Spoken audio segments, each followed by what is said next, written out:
बड़े वेबिनार में। आगे बढ़ने से पहले 3 बातें बताऊंगा और फिर शुरू करते हैं आज का 100 मिनट 21 स्ट्रैटेजी। पहला चीज, ये webinar most live viewers in YouTube live webinar है आर्ट ऑफ पेरेंटिंग का। ये दुनिया का सबसे बड़ा वेबिनार होने जा रहा है। ये एक अटेम्प्ट है वर्ल्ड रिकॉर्ड का with golden book of world records. दूसरी चीज, ये वेबिनार हमने किया है करियर डिफेंस स्कूल के साथ पार्टनरशिप में। ये डिफेंस स्कूल की ट्रेनिंग कराते हैं, इंडियन आर्मी को बढ़िया मैन पावर तैयार करके देते हैं, ऑफिसर्स तैयार करते हैं, दे आर बिल्डिंग नेशन। सैनिक स्कूल की तैयारी कराते हैं या मिलिट्री स्कूल की तैयारी कराते हैं, RIMC देहरादून वगैरह।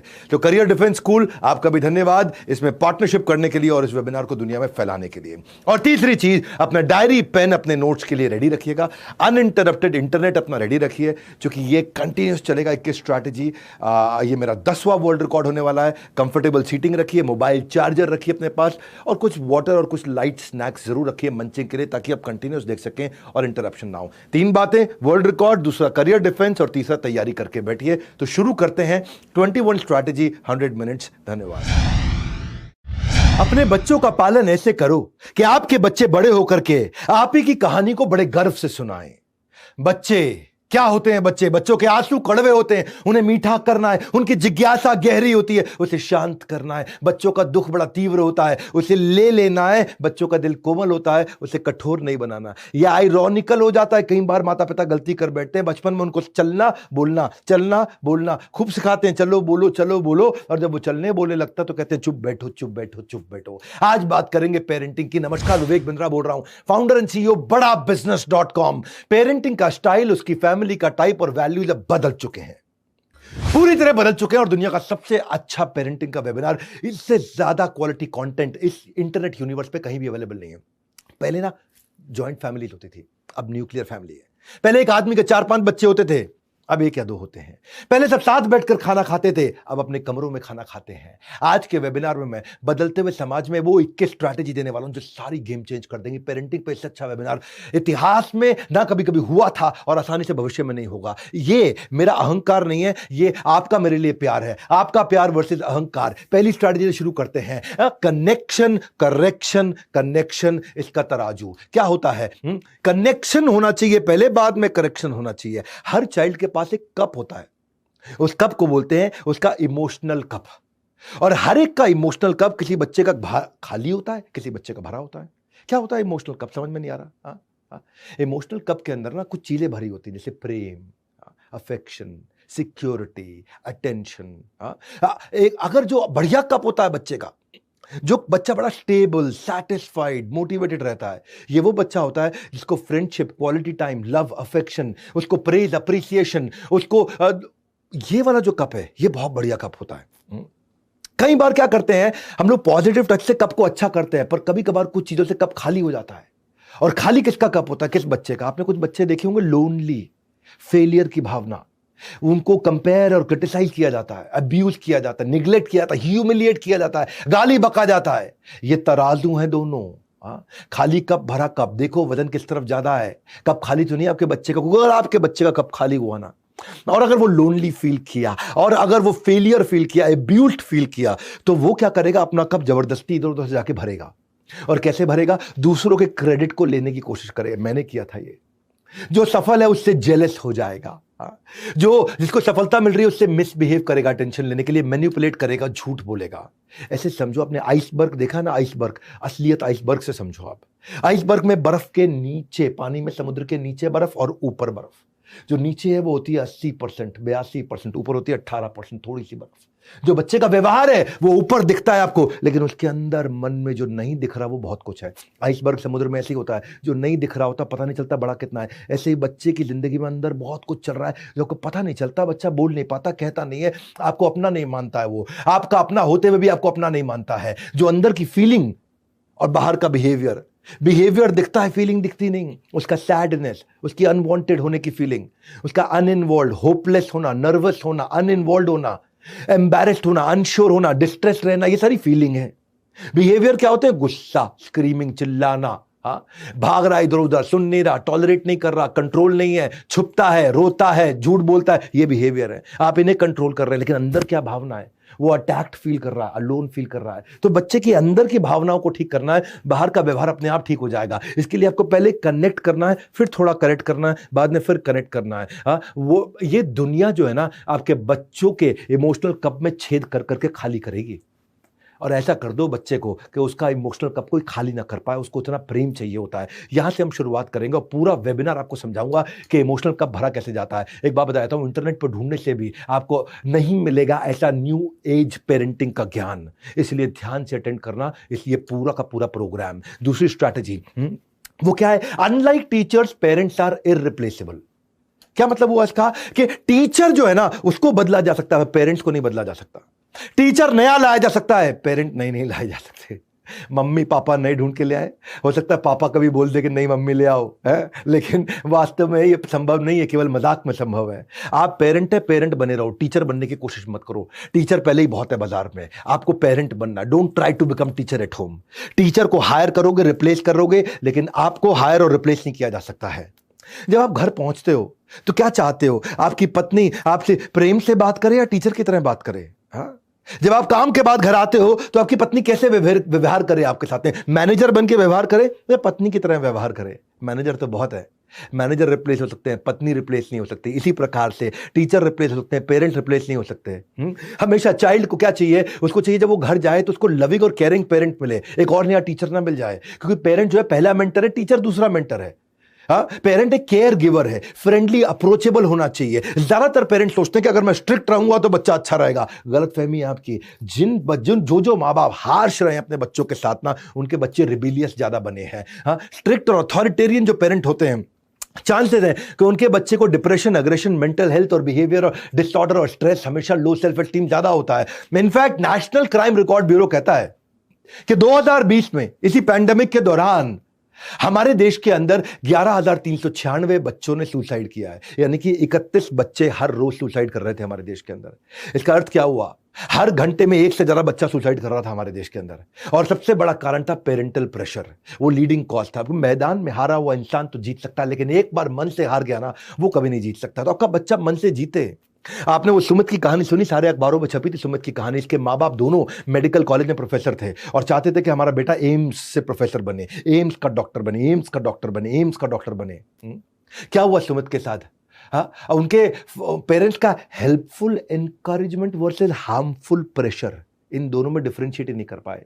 वो हेल्पफुल एनकरेजमेंट नहीं, वो हार्मफुल प्रेशर हो गया सुमित के ऊपर। सुमित डिरेल कर गया।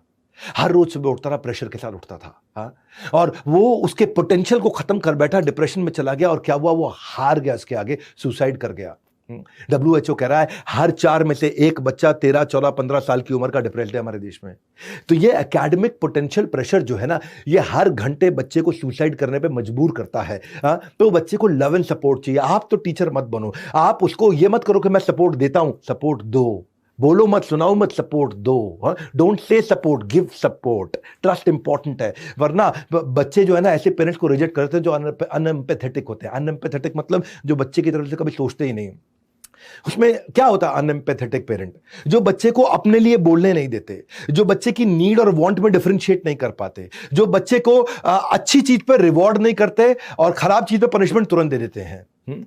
बच्चे को आप मॉनिटर करना है, उसको निवाला सोने का दो और नजर चील की रखो। क्या बोलता हूं मैं, बढ़िया। निवाला सोने का दो और नजर चील की रखो, यानी कि सारा प्रेम दो पर ध्यान से चील की तरह देखते भी रहो उस पे। नहीं तो बच्चे आज ऐसा हो जाता है कि वो खुद को भी मार सकता है और आपको भी मार सकता है। ग्रेटर नोएडा की वो कहानी सोसाइटी में आपको पता है, जो बच्चे को बाद में इंदौर से ढूंढ के पकड़ा गया था। क्या हुआ था ग्रेटर नोएडा की वो सोसाइटी में? वो उसकी माँ सारा दिन उसको किच किच किच किच किच किच किच किच करती रहती थी और माँ और बहन दोनों का मर्डर करके रात भाग गया था वो।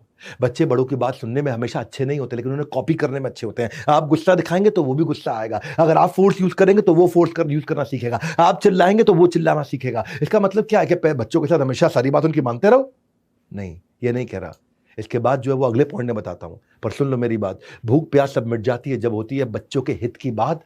बस वही करूंगा आज आपके साथ। इस वीडियो को पूरा देखना। 21 स्ट्रैटेजी दे रहा हूं, मैं तीसरी पे आ चुका हूं। मैं अपने बच्चों को वही दूंगा, वो सब कुछ दूंगा जो मुझे नहीं मिला। सुना अपनी बात?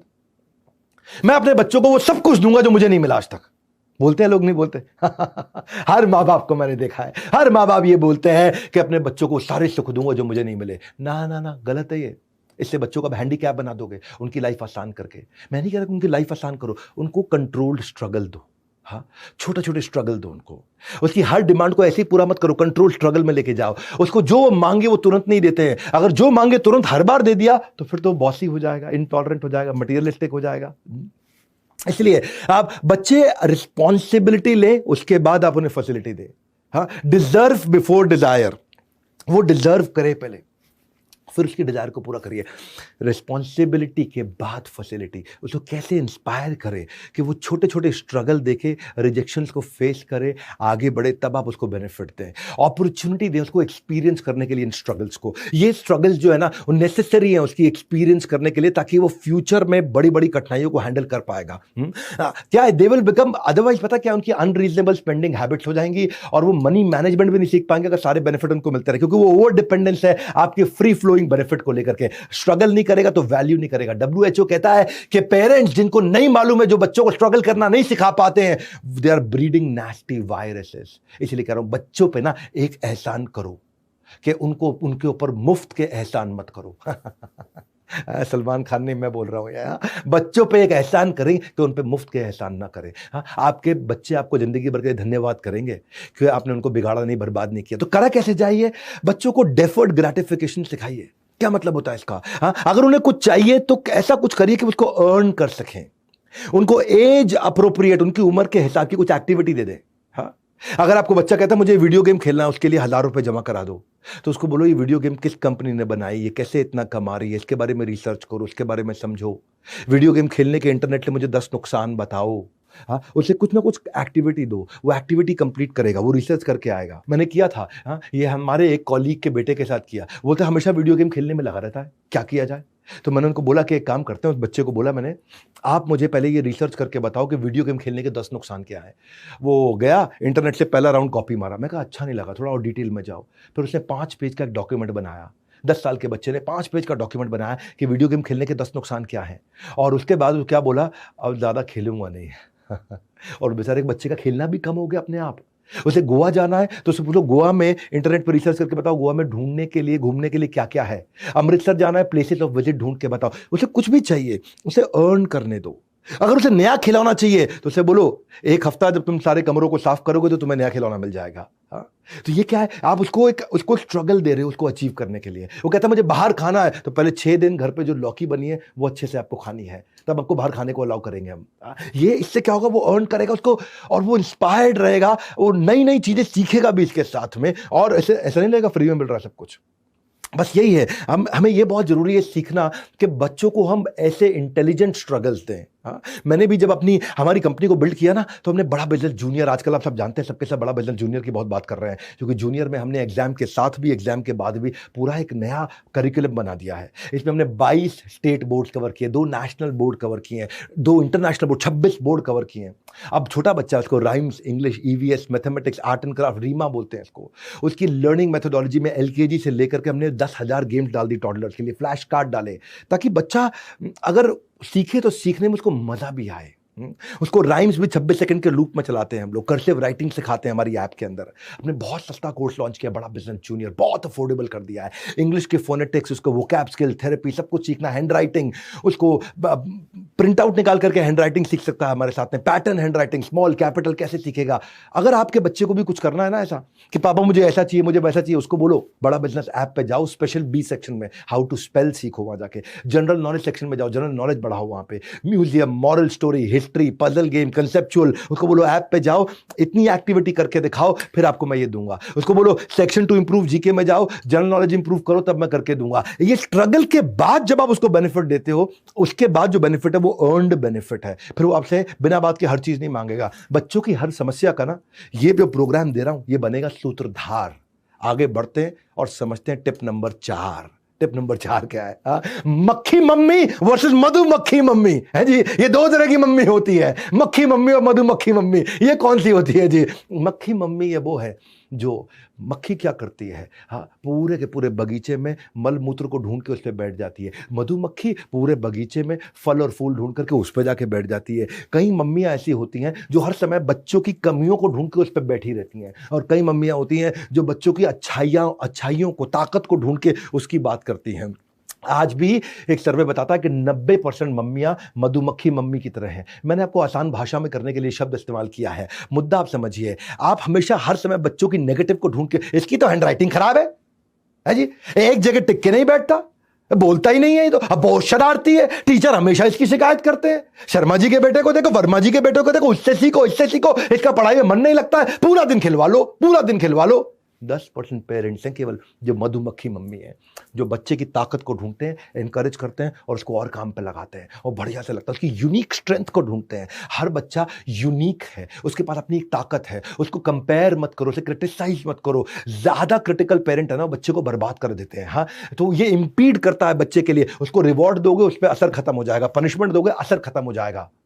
और ऐसा बच्चा, उसको बड़ी खुशी छोटी दिखाई देने लगती है और छोटा सा दुख बहुत बड़ा दिखने लग जाता है। दोबारा बोलूंगा, मैं क्या बोलता हूं, क्या बढ़िया बोल देता हूं मैं। हाँ, उसको बड़ी खुशी छोटी दिखती है और छोटा दुख बहुत बड़ा दिखने लग जाता है, और बच्चा आपके साथ आपका अपना रहता नहीं है। ऐसा बच्चा, उसको 1 घंटा बैठ के पढ़ने के लिए अगर बोलो आधा घंटा पढ़ता है तो तारीफ करोगे, आधा घंटा पढ़ा, वेरी गुड यार, वेरी गुड, हाँ वेरी गुड, अप्रिशिएट करो। मक्खी मत बनो, मधुमक्खी बनो। अगर वो खूब तैयारी करता है और पास नहीं होता तो कोई बात नहीं, उसको तैयारी की शाबाशी दो।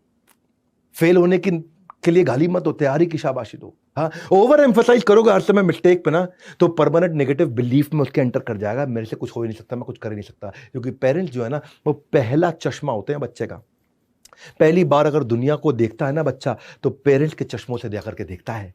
इसलिए ये जो मक्खी मम्मी जो है ना, वो हमेशा या तो बच्चे को मारेगी, बिना बात के मारेगी, इग्नोर करेगी उसके प्रश्नों को, उसके इंक्विजिटिवनेस को, वो ध्यान से सुनना नहीं बच्चे की बात को। जो बच्चा नहीं कह रहा है तो उसको तो बिल्कुल नहीं समझना, जब जो कह रहा है उसको नहीं समझ रहे तो नहीं कह रहा, उसको कौन समझ लेता है। और कभी कभार तो बच्चा अच्छा करता है तो माँ बोलती, देखा मैंने करा है, मैंने करा है। उसके क्रेडिट को क्यों ले रहे हो? बच्चे से क्या कंपेरिजन? हाँ, बच्चे देखा मेरे कारण के, मैं मेरी जैसी मां ना होती ना कहीं का नहीं। क्यों बच्चे के साथ कंपैरिजन? शर्म आनी चाहिए। कठोर बोल रहा हूं आज आपको, लेकिन ये वीडियो आपकी गेम चेंज कर देगा। हाँ, बच्चे को दूसरों के सामने डिसिप्लिन नहीं किया जाता, अकेले में किया जाता है। क्योंकि कई बार क्या करते हैं, हर समय एडवाइस करते हैं, एनकरेजमेंट देते नहीं। उसने कुछ अच्छा किया, उससे प्राउड फील नहीं किया, वो कोई मेडल लेके आया स्पोर्ट्स का, स्पोर्ट्स कौन देखता है जी। हाँ, उसकी अचीवमेंट पे कोई अच्छा रिएक्शन नहीं, और जब वो कोई गलती करे तुरंत पकड़ लो उसको। इसको बोलते हैं बैड पेरेंटिंग। और ये केवल एक एक्ट नहीं है, ये आपकी आदत है बैड पेरेंटिंग। पुअर पेरेंटिंग जो है ना, इंटेंशनल नहीं होती। मैं जानता हूं आपकी इच्छा थी बच्चा आगे बढ़े, लेकिन ये इंटेंशनल नहीं, कॉन्सिक्वेंशियल है। कॉन्सिक्वेंस तो उसके आएंगे। आप गलती से गलत पेरेंटिंग करो, जानबूझ के गलत पेरेंटिंग करो, नुकसान तो होगा ही होगा। आप badly parented child is a lost child. इसीलिए जब आप टीनेजर्स को जब हैंडल करते हो ना, आपने सुना होगा बच्चे वो कैसे हैं, जानते हैं आप वो क्या बोलते हैं आपके पीछे से? आपको पता नहीं है, वो आपके पीछे से बोलते हैं मेरे पेरेंट्स अच्छे नहीं है। वो इसके पेरेंट्स ज्यादा प्यार करते हैं अपने बच्चे को। हमारे पेरेंट्स ने हमारे लिए किया ही क्या है आज तक? काश में किसी और के घर पैदा हुआ होता। आपसे ज्यादा नैरो माइंडेड पेरेंट्स नहीं हो सकते किसी के, वो ऐसा भी बोल देते हैं। इसीलिए मधुमक्खी मम्मी बनने के लिए पेरेंट्स जो है सीईओ होते हैं, चीफ एनकरेजिंग ऑफिसर। करेक्ट नहीं करना है, कनेक्ट करना है। Catch him doing right things, catch him doing right things. 3 बार और बोलूंगा, catch him doing right things. सही काम करे पकड़ो उसको, जैसे वो अच्छा काम करे उसको पकड़ो, catch him doing right things. उसने कुछ अच्छा किया वहां तारीफ करो, catch him doing right things. Compare, complain, criticise नहीं, रिकॉग्नाइज, रिफॉर्म, रेक्टिफाई। उनको आइडेंटिफाई करने में मदद करो कि उसकी ताकत क्या है। उसको इंस्पायर करो कि अपनी हॉबीज को परस्यू करे। इन्वॉल्विंग पेरेंट बनो, इन्फॉर्मिंग पेरेंट मत बनो हर समय। उसके सही थॉट प्रोसेस को प्रेज करो, पब्लिक में उसकी तारीफ होती है, अकेले में उसको गाली दी जाती है, डांटा थोड़ा बहुत जाता है तो रिप्रिमांड, और कभी डांटा जाए बिना कारण के वो कभी मत कर देना भैया। याद रखो, actions that are appreciated gets repeated. जिस व्यवहार पे दोगे पुरस्कार उसी को दोहराएगा बार बार। अपने बच्चों का पालन ऐसे करो कि आपके बच्चे आगे चल के अपने खुद के बच्चों को आपकी कहानी सुनाएं, बड़े गर्व से सुनाएं। याद रखना, ये कंटेंट है खाली सोना, अगर छूट गया तो पड़ेगा आपको रोना। चलते हैं 5वीं स्ट्रैटेजी पे, personal position versus shared position. ये क्या है 5वां point, personal position versus shared position. इसको ऐसे समझते हैं कि जो पुराना ट्रेंड होता था ना, वहां पे कपड़े शेयर करना, खिलौने शेयर करना, किताबें शेयर करना। ये किताब कोई मांग के ले जाता था, घर से आकर के पढ़ते थे, चॉकलेट भी आती थी, सब मिलके खाते थे। लेकिन नया ट्रेंड क्या है आजकल के शहरों के माँ बाप? क्या है, ये सोनू का है या मोनू का है, तू अपने पास रख, तू अपने पास रख। हाँ, सबका अलग अलग ला देते हैं। हाँ? तू अपना खा, तू अपना खा, दोनों अपने अपने खिलौने से खेलो, ये तेरी टी शर्ट या तेरी टी शर्ट, यहां गड़बड़ हो जाता है। क्योंकि अब उसको आदत पड़ने लग जाता है, क्योंकि आजकल के जो माँ बाप हैं शहरों के, उनको लगता है चिक चिक से बचो, आपस में लड़ेंगे, इससे अच्छा दोनों का एक एक ला दो, ले तेरा ये तेरा, अब कोई बहस नहीं चाहिए हमारे को, चिक चिक। उनको चिक चिक नहीं चाहिए। इस चक्कर में, अपने कंफर्ट के चक्कर में वो बच्चे को एक दूसरे के साथ शेयर करना सिखाना भूल गए हैं। और फिर पर्सनल पोजेशन, ये मेरा, ये सेल्फिशनेस, ये मेरा, सेल्फ सेंटर्ड। हाँ, और बच्चों को क्या चाहिए? उनको चाहिए कि वो सीखें, शेयर करें, उससे उनके अंदर कोऑपरेट करने की, नेगोशिएट करने की भावना आएगी। अगर वो शेयर करेगा तो कोलैबोरेशन सीखेगा, नहीं करेगा तो आइसोलेशन में चला जाएगा, कोऑपरेशन की जगह कॉन्फ्लिक्ट करेगा, उसके अंदर दूसरों की लगे फीलिंग की जगह इनडिफरेंट हो जाएगा, वो दूसरों के लिए सेंसिटिव होने की जगह इनसेंसिटिव हो जाएगा, वो किसी को समझेगा नहीं, अंडरस्टैंड नहीं, इग्नोर करेगा सामने वाले के इमोशंस को। वार्मथ होता है ना, वार्मथ, प्यार, अपनापन, वो होने की जगह कोल्ड हो जाएगा, ये मेरा है, ये मेरा है, ये मेरा है। केयरिंग की जगह अनकेयरिंग, डिसलाइकिंग, कम्युनिकेट नहीं करेगा, डिस्टेंस रखेगा। लव की जगह यही सब चीजें, फुलफिलमेंट की फीलिंग और हॉलो की फीलिंग का डिफरेंस समझना है। शेयरिंग ऑफ द टॉय जो होता है वो अपने आप नेचुरली तो बच्चे में आएगा नहीं, नेचुरली बच्चा शेयर नहीं करता, उसको सिखाना पड़ता है धीरे धीरे। शेयरिंग का एक इतिहास है। हाँ, इतिहास, कबीले में लोग हुआ करते थे ना जंगल में, वो भी जब कोई शिकार करते थे तो बाजू के कबीले वाले के साथ भी शेयर करते थे, आओ भैया हमने इतना खाने भोजन का अरेंजमेंट किया, आप भी ले लो। अच्छा ये बताओ जंगल में कहाँ पे शिकार करें, कैसे करें, तुम्हारा क्या आइडिया, अपना आइडिया शेयर करो। एक दूसरे से चीजें शेयर करते थे, आइडिया शेयर करते थे, फिर बार्टर चालू हुआ, और बार्टर के बाद फिर बिजनेस चालू हुआ। हाँ, ये एक्सट्रीमली एडवांटेजियस है, ये इससे उसका मॉरल डेवलपमेंट भी होगा बच्चे का। उसको एनकरेज करो शेयर करने के लिए, क्योंकि शेयरिंग में ना उसको कॉम्प्रोमाइज सीखेगा, वो फेयरनेस सीखेगा। हाँ, वो ये सीखेगा कि मैं अगर इसको दूंगा तो मुझे कुछ मिल भी सकता है। इसलिए आप बच्चों के साथ ऐसी game Khelo, turn by turn वाली गेम खेलो। तुम मुझे ग्रीन ब्लॉक्स दो, मैं तुम्हें रेड ब्लॉक दूंगा। अब ये तुम्हारी टर्न है, अब ये मेरी टर्न है। वो शेयर, उनसे बात करो कि जब तुमने अपने खिलौने उसको दिए थे खेलने के लिए, मेरे को बहुत बढ़िया लगा, पापा को अच्छा लगा मैंने दिए खिलौने से खेलने के लिए। हाँ, देखो वो जो लड़की आई थी उसने तुम्हारी बहन को अपनी डॉल दी, कितनी प्यारी बच्ची है। देखो तुम्हारी बहन ने तुम्हारे को दिया, कितनी प्यारी। ये जब आप ऐसे उसको एग्जाम्पल्स दोगे ना, बच्चे को धीरे धीरे ट्रेन करोगे, उनको प्रेज और अटेंशन दोगे इस बात पे, जब वो अच्छा करेंगे। I like the way you let Aryan play with your train. आपने आर्यन को अपनी ट्रेन के साथ खेलने दिया, अच्छा लगा मुझे देख करके, क्या बात है। हाँ, और जब आप, और अगर कोई ले भी जाता है खिलौना आपके बेटे से, तो उसे बोलो टेम्पररी है, आ जाएगा वापस, परमानेंट जिंदगी भर के लिए नहीं चला गया है। ऐसे सिखाओ उसको धीरे धीरे, नहीं सिखाओगे तो नहीं सीखेगा, सिखाओगे तो सीखेगा। पर आपका क्या है, शॉर्टकट, ये तेरा, ले ले, अलग अलग कर ले। हाँ, ये गलत सिस्टम चालू कर दिया है। अगर आपका बच्चा शेयर नहीं भी करना चाहता है तो घबराइए मत, घबराइए मत। ऐसे शुरू करिए, जो वो बिल्कुल इस्तेमाल नहीं करता वो शेयर कराना शुरू कर दीजिए। जो वो बिल्कुल यूज नहीं कर, बेबी स्टेप लो ना। वो कहता है मेरा जन्मदिन है, नया गिफ्ट चाहिए मेरे को, तो उसको बोलो जो पुराने गिफ्ट हैं, जब वो गरीब बच्चों को बांट दोगे, जिनसे आप नहीं खेलते, खिलौनों से, कपड़ों से, चप्पल से, किताबों से, जो नहीं पढ़ते, वो जब बांट दोगे तो नया मिल जाएगा, तो उसके मन में फीलिंग आएगा। हाँ, जन्मदिन वाले दिन पापा मुझे ऑर्फन हाउस लेके जाएंगे, अनाथालय, वहां जाके मैं अपने पुराने खिलौने, सारे पुराने कपड़े पहले बांटूंगा, फिर मुझे नहीं मिलेंगे। तो उसको बांटने की फीलिंग कम से कम यहां से शुरू करो, जो वो इस्तेमाल नहीं कर रहा वो बांटे। क्योंकि किड्स जब ये शेयर करते हैं ना, तो उनके एम्पैथी आती है उनके अंदर, और वो डीपर कनेक्शन बिल्ड कर पाते हैं जिंदगी भर के लिए। हमें इस बात की चिंता हमेशा करते हैं कि हमारा बच्चा बड़ा होकर के क्या बनेगा, लेकिन हम ये भूल जाते हैं कि वही बनेगा जैसे हम उसकी आज परवरिश कर रहे हैं। हाँ, माँ बाप की नैतिकता की परख इसी बात से होती है कि बच्चे उनके साथ बुढ़ापे में क्या करने वाले हैं। और एक बात सुन लो भैया, आया हूं फिर से लेकर आपके काम की बात, ध्यान से सुनना, अंत तक बने रहना मेरे साथ। ये एक स्ट्रैटेजी कहीं नहीं मिलेगी, छठी strategy, with every deed you are sowing a seed. हर कार्य जो आप कर रहे हो, आप कोई ना कोई बीज बो रहे हो। ये प्रकृति का नियम है, नीम का बीज बोने से आम का फल निकल नहीं सकता है। आप नीम का बीज डालोगे, आम का पेड़ निकल आएगा, ये हो नहीं सकता है। जैसा बीज बोगे वैसा काटोगे। बाइबल भी कहती है, हुएवर सोज इनजस्टिस reaps calamity। हाँ, तबाही लेकर के आएगा वो। Those who plant injustice will harvest disaster।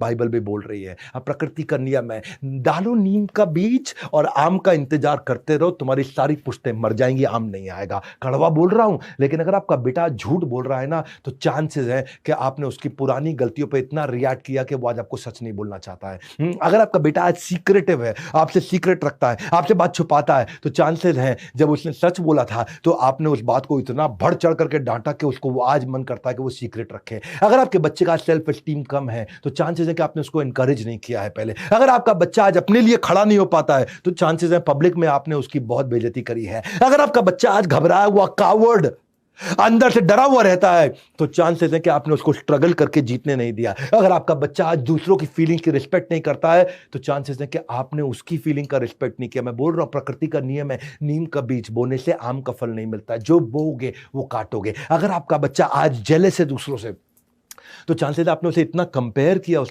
दूसरों के साथ में कि आज वो दूसरों की सफलता से बहुत जेलस फील करता है। अगर आपके बच्चे में इमोशनल प्रॉब्लम है तो आपने उसको पेशेंटली सुना नहीं है। अगर आपने सुना नहीं है तो इसलिए वो इमोशनली डिस्टर्ब्ड है अंदर से। अगर आपका बच्चा डिसीजंस नहीं ले पाता है अपने, इसलिए नहीं लेता है क्योंकि आपने उसको इतने डिसीजन अपने दे दिए खुद के, आपने इतना ओवर गाइड किया उसको आज तक कि वो अपने डिसीजन आज ले नहीं पा रहा है। अगर आपके बच्चे में हर समय एंग्जाइटी का प्रॉब्लम है, हर समय एंग्जाइटी का प्रॉब्लम है तो चांसेस है कि माँ बाप आपस में खूब लड़े उस बच्चे के सामने। हाँ, अगर आज आपका बच्चा एग्रेसिव है तो चांसेस है कि आपने उसके ऊपर कई बार हाथ उठाया तो उसको ही समझ में आया कि हाथ उठाने से बात बन जाती है। प्रकृति का नियम है, नीम का बीज बोने से आम का फल मिल सकता नहीं है। कुछ कर लो भैया, कुछ कर लो, ये प्रकृति का नियम। और प्रकृति की एक प्रकृति है कि उसकी प्रकृति कभी बदलती नहीं है। ये नेचर का नेचर है कि उसका नेचर नहीं बदलता, जैसा बोगे वैसा काटोगे। अगर आज आपका बच्चा रूड है ना तो चांसेस हैं कि आपने अपने स्पाउस के साथ रूडली बिहेव किया या दुनिया के साथ रूडली बिहेव किया। अगर आपका बच्चा आज दुखी है मन से, चांसेस है कि आपने उसे बहुत इग्नोर किया था। अगर आज आपका बच्चा गिल्ट में जी रहा है तो आपने उसे बहुत क्रिटिसाइज किया था कि तेरी गलती तेरी गलती तेरी गलती, इसलिए उसको लगता है आज हर चीज़ में हाँ ये मेरी गलती है। अगर आपके बच्चे की सेल्फ एस्टीम खत्म है तो आपने उसको नेगेटिव नामों से, गंदे नामों से बुलाया है। यही है प्रकृति का नियम, नीम का बीज बोने से आम का फल मिलता नहीं है, जो बोओगे काटोगे। मैं आता हूं उसका सोल्यूशन क्या है। अगर आपका बच्चा बात समझो पहले मेरी कि आपका बच्चा कैजुअल इसीलिए है क्योंकि आप उसके लिए एक अच्छे रोल मॉडल नहीं है। इसलिए ये बोलने की जगह कि जो मैं कह रहा हूं वो करो, ये मत बोलिए जो मैं कह रहा हूं वो करो। हाँ, क्योंकि आप जो आप कर रहे हैं वो करेगा। अगर आप खुद आप उसे बोल रहे हैं बेटा फ्रूट्स खाओ और खुद आप खा रहे हो आलू के चिप्स, हाँ, तो वो भी आलू के चिप्स खाएगा। अगर आप उसे कह रहे हो पढ़ो और आप खुद सारा दिन टीवी देख रहे हो तो वो भी टीवी देखेगा। लाइकली ज्यादा यही है कि वो वही ऑप्ट करेगा जो आप कर रहे हो। With every deed you are sowing a seed. एक बार की बात थी कि एक चोर इतनी सारी चोरियां करने के बाद इतनी बार पकड़ा जा चुका था कि जज ने उसको क्या बोला, जज ने बोला कि अब मैं तुम्हें ताउम्र कैद दे रहा हूं। उम्र कैद समझते हैं ना आप, सारी जिंदगी की कैद दे रहा हूं तुम्हारे को। तो जज ने उसको अलग से सजा सुनाई और बोला फांसी नहीं लेकिन उम्र कैद तुम्हें देनी पड़ेगी, तुम इतनी बार चोरी कर चुके हो। तो बच्चे ने बोला मेरी एक छोटी सी ख्वाहिश है। जेल जाने से पहले पूछा क्या ख्वाहिश है, बोला अपनी माँ से 1 मिनट मिलना चाहता हूँ। सब हैरान हुए, माँ से देखो कितना प्यार करता है, माँ से 1 मिनट मिलना चाहता है। जब माँ आई और मिली माँ तो माँ को मिलते उसने माँ को जोर से धक्का दिया और खुद रोने लग गया। लोग खड़े हुए हैरान हो गए, माँ को धक्का देके ये खुद रो रहा है। हम सोचे कि शायद माँ से प्यार करता है इसलिए बोला। हाँ, और क्या बोला कि मेरी इस दशा की जिम्मेदार मेरी माँ है। पहली बार जब मैं स्कूल से पेंसिल चुरा के लाया था उसने मुझे शाबाशी दी थी। उस दिन शाबाशी देने की जगह थप्पड़ लगा दिया होता या डांट दिया होता। जब मैं बच्चे से लड़ाई करते वक्त किसी का सर फोड़ के आया तो उसने मुझे माफी मांगना नहीं सिखाया, उसने मेरा साथ दिया, उससे मैं गुंडागर्दी सीखा। चोरी का सामान घर पे लाने से वो गर्व महसूस करने की जगह मुझे दंड दिया होता तो आज मुझे उम्र कैद नहीं मिली होती। यही बात है, प्रकृति का नियम है, नीम का बीज बोओगे तो आम का फल निकलता नहीं। ऐसा व्यक्ति जो बच्चों को ऐसे माँ बाप को दुनिया में लाना ही नहीं चाहिए कि अगर आप उनकी परवरिश ना कर सको, क्योंकि एक खराब किया हुआ परवरिश, गलत परवरिश से किया हुआ बच्चा न केवल खुद के लिए न परिवार के लिए बल्कि समाज के लिए भी एक दुख का बहुत बड़ा कारण बनता है। इसीलिए कह रहा हूं न्यू एज पेरेंटिंग का मिलेगा पूरा ज्ञान अगर लगाकर सुन लिया ढंग से ध्यान। आज ध्यान लगा लो, नोट्स बना लो। ये मेरा एक पावरफुल इवेंट मैं कर रहा हूं और सारी की स्ट्रैटेजी ध्यान से सुनना। ये कभी नहीं मिलेंगे इंटरनेट के यूनिवर्स में। इतना बढ़िया कंटेंट, इतनी फास्ट स्पीड पे, इतना गैस नहीं देता हूं, रियल कंटेंट दे रहा हूं। 7वीं स्ट्रैटेजी कंस्ट्रक्टिव एंटरटेनमेंट। क्या होता है कंस्ट्रक्टिव एंटरटेनमेंट? कंस्ट्रक्टिव एंटरटेनमेंट का मतलब है ये वो एंटरटेनमेंट है जिससे बच्चे को मजा तो आए लेकिन सीख भी जाए कुछ साथ में। मजे में कैसे सीखे? बच्चे को मजा करना है, हाँ, लेकिन आपकी इंटेलिजेंस होनी चाहिए कि वो मजे में कैसे सीख जाए। हाँ, जो भी चीज आप चाहते हो कि बच्चा याद रखे उसे गेमिफाई कर दो, उसमें गेम कर दो।